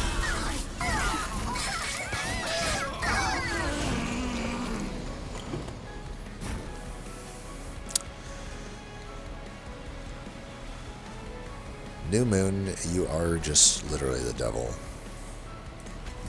I don't know, we aren't necessarily in a super great spot here. At least we're killing the Scourge Shuffler. Let's see. Let's definitely do that. At least the turn that they come here, I'll be able to earn more, but... do that. Could do this, but again, I'm not dazing him, so this guy's days are numbered. It might be better just to do that. I don't know, though. It still might be better. That is over 250. Okay, that at least clears all of that out. I think I'm fine with that. And then maybe we just do that. That's extra 400 damage. It's not bad.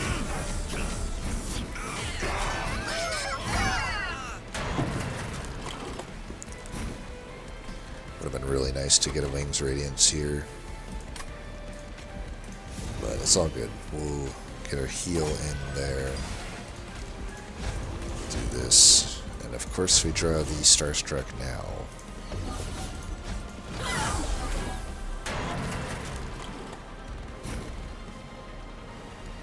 We should be fine here. So let's get these out. We'll do that. And then we'll just do that. And that. Barely got through it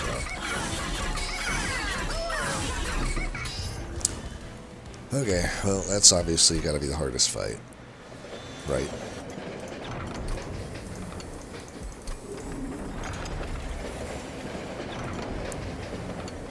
Oh, I was like, wait, what? Because normally, I was like, whoa, did I find a cool hidden event? No, it's just this. Because don't you remember that... I do wish there was more events that specifically only happen between the Seraph fight and the Titan fight. Because there are none, technically, like there were in the first game. The first game DLC, you know, you got some pretty cool events, especially the blank pages. I do kind of wish that there was potential for those type of events between Seraph and the Titan fight. But, you know, I thought it was like some hidden event like that. Of course, it's just this. But yeah, I guess we'll take that. Now, you better not break in the one fight here. I'm counting on getting you late enough that you won't permanently break on me like you always do. At least give me a few turns of use.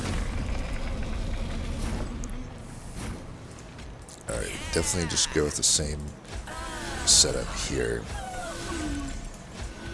These costs are going to be just good enough, it looks like. He'll actually prevent damage, I think, because he'll be stealth next turn and survive. Alright, Curse of Entropy came in at a good cost there. Go BS Arena here. And we'll go with that. It's just 38 damage. Let's get some... I suppose just up here is best, right? Because we don't have any actual damage otherwise. The other option is I could just do this. This might do more damage. No, it doesn't do more damage. Yeah, it's 500 damage, of course.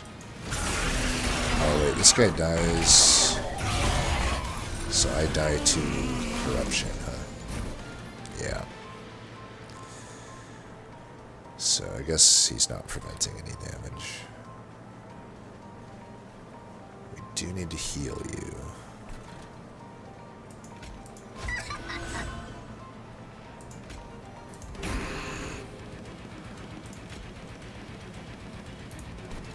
Gotta heal you too.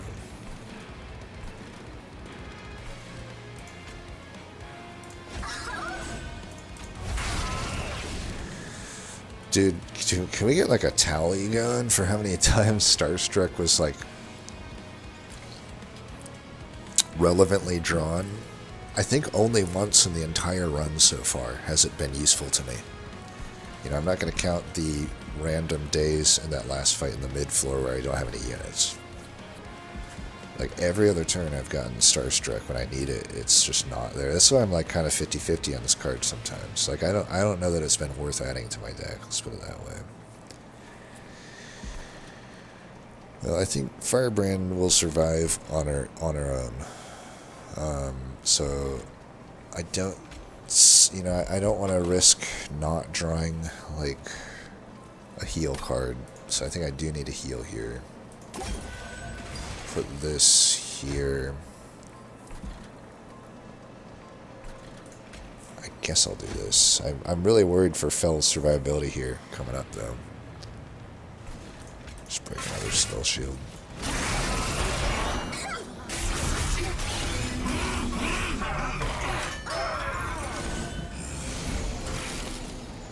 Oh no. Okay. So, as kind of suspected, we did not draw a thing here. I may need to just pull this Moon Pixie forward for now. I really can't afford to lose Fell. And this draw is pretty abysmal.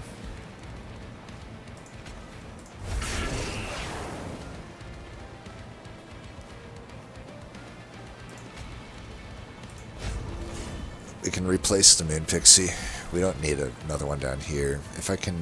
So we do finally... I mean, I guess I could have also just dazed this, but I thought I need it for this. Although, yeah, I'm going to have to do this. I'd rather keep these both alive. I think this play still is okay. So I've definitely got to kill this. Then these live, and I'm loving that. So we'll just give you this Valor, I guess. I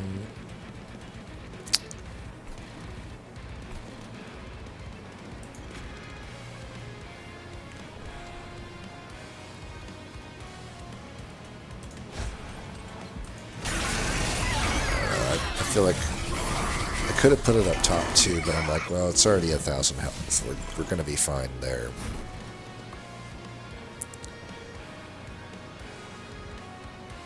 Obviously not the best Silver Ink turn.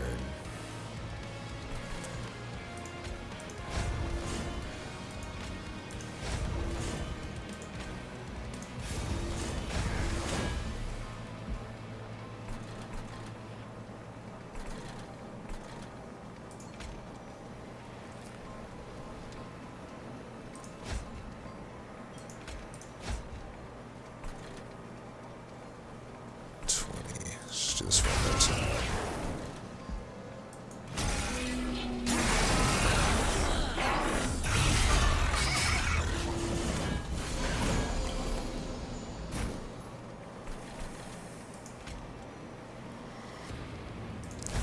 this is our time to get this in.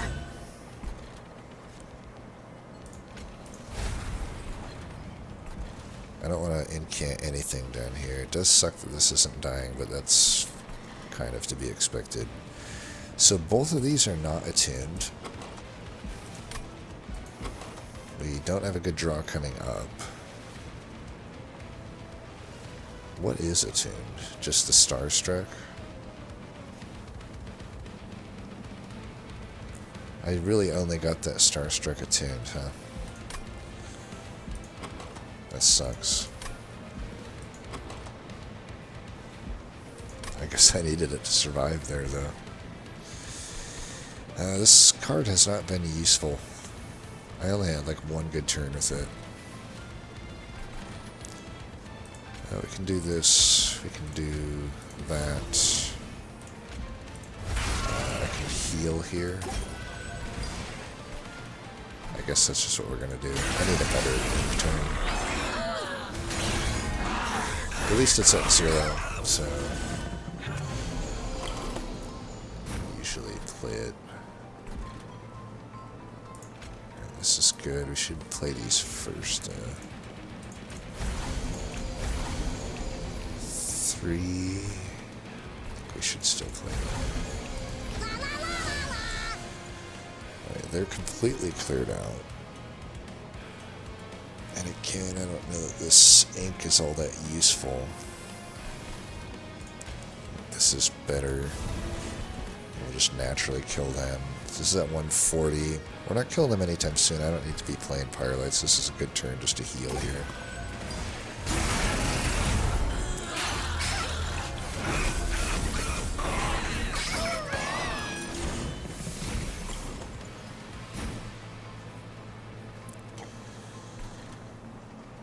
This card's already attuned, but I could get Bloody Moon and Witchweave. It's not the best. It's not like doing much for me here anyway. I think we'll just play these.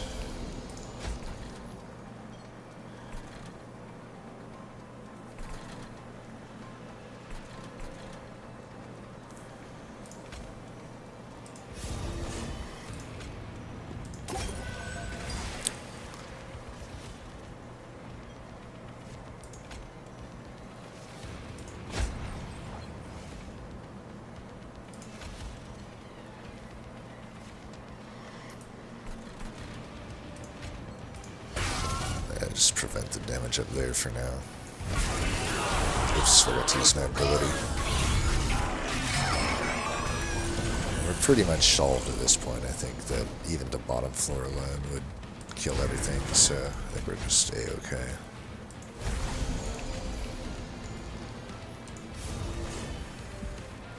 This turn it would hit Moonbeam, and Witchweave, but that's it. So we'll just do this. So Moonbeam was good one turn in that last fight, but other than that, it has not necessarily been useful. Silencer is pretty annoying. This one's not attuned, so again we're like only hitting 2 damage spells, but at this point it might make sense just to do this. Okay, Fel, how are you dying? You're legit dying? Like, okay, we're at full moon, so I can just daze this, so we're fine. Definitely don't want you to die. I meant to do this.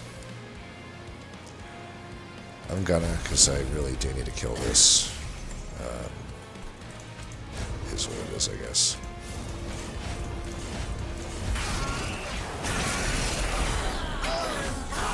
Now we just gotta kill Entropy. That should happen next turn, I think. Yeah, we're good to go.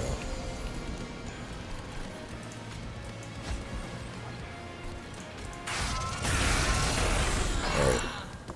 Well, that was a long run. I don't know if it was as much over-explaining as it was just me being going on a shitload of tangents, but we'll just call it over-explained. That's more catchy, right? Well, hopefully that helped. I feel like I did explain my thought process well at certain points, maybe not at other points. But yeah, and honestly, a lot of the things I kind of talked up didn't necessarily perform that well, so we kind of saw the floor of some of that. Like, I still think overall we got good value out of volatile gauge, but it's definitely hard to deny some of the crappy turns it provided. And I will say, of the usual suspects, I didn't pay close enough attention to Blood-Soaked Arena. It seemed like it was doing pretty good, but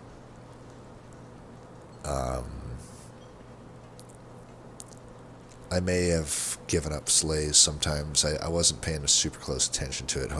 Hopefully I didn't throw slays away pointlessly, but I'm sure I probably did here and there. Also, the Blood-Soaked Arena we could have put with the Firebrand. I just don't think it was that needed. I think we much prefer getting all those extra embers.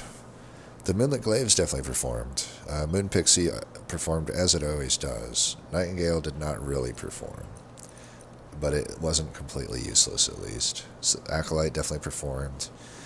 Hymnist, it performed. I think I've definitely had better Hymnists, but it was definitely good. Moonbeam, it had a turn that it was used, I guess. That's the best I can give it. I don't think we ever attuned it. I mean, I could have. It's like, I don't know if I can blame Moonbeam for all of that. Like, I had made decisions to try to hold Silver Ink. My thought process was like, well, I can put it on Moonbeam even though I don't need it that turn, right? The turn that I had it with the Silver Ink. But then it's like, well, then I got to draw through back the whole deck to then get value out of it. And it may not even be there when I need it. Whereas, like, I could get to a turn where I really need to attune something, and I may as well hold the ink. So I think it's fine that we held the ink in a lot of those cases, but it just didn't actually, on that regard, on that same note, I will say the Silver Ink did not perform nearly as well as I predicted it would in this deck. But, I guess a lot of that comes down to the ratio of non-spell damage cards to spell damage cards, because this is again the anti-synergy of Banished. They just don't have any spell damage other than Cleave, and even then we were not offered Cleave. So you find these cards that are pretty good, like Wings Radiance, but they have direct anti-synergy with something like Silver Ink. Starstruck definitely did not perform that well. I mean, it did all right. It still dazed a few times that we needed it, but it particularly did not perform in the Seraph fight. Firebrand definitely performed. Firebrand always does, though early on it was having some struggles. Begone, Begone did not do that well. I will fully admit that. I have definitely had better Begone performances on runs, so I may concede that one to the Begone haters. That certainly didn't seem like a card worth adding to my deck, I'll put it that way. I don't think the Bloody Moon performed that well either. I mean, it did alright. It certainly helped prevent some pyre damage, and even if it wasn't actually slaying, it was just a card that did enough damage to allow me to kill units here and there, or at least get them under the threshold of not hitting me for another pyre hit or something. So it was useful for that, but I feel like I did not slay that many units with it. I wasn't even inclined to do so once I had gotten the Revenge Shield. And then, I don't know, Divinity seemed alright. I don't know that Holdover Divinity was particularly good, but it definitely helped Fell quite a bit, I think. Wings Radiance, though, I think that was definitely a big performer. And for what it's worth, the Witchweave definitely performed. I think we definitely were better off with Witchweave in this type of deck than we would have been with the other one, even though the main Starstruck would have been a better card, because then I could control the Moon Phase. But yeah, I'll have fun with that one. Oh, what? Dude, my internet has been so bad lately. It's just abysmal, actually. Well, I'm going to wait 5 seconds. I think I got my internet's back. Okay, yeah. You could try that one, I guess. If you want to train on the combo or whatever, doing one where you kind of saw me do it, that might be helpful as well. Anyway, though, I've babbled on long enough. As always, thanks for watching, and until next time, peace.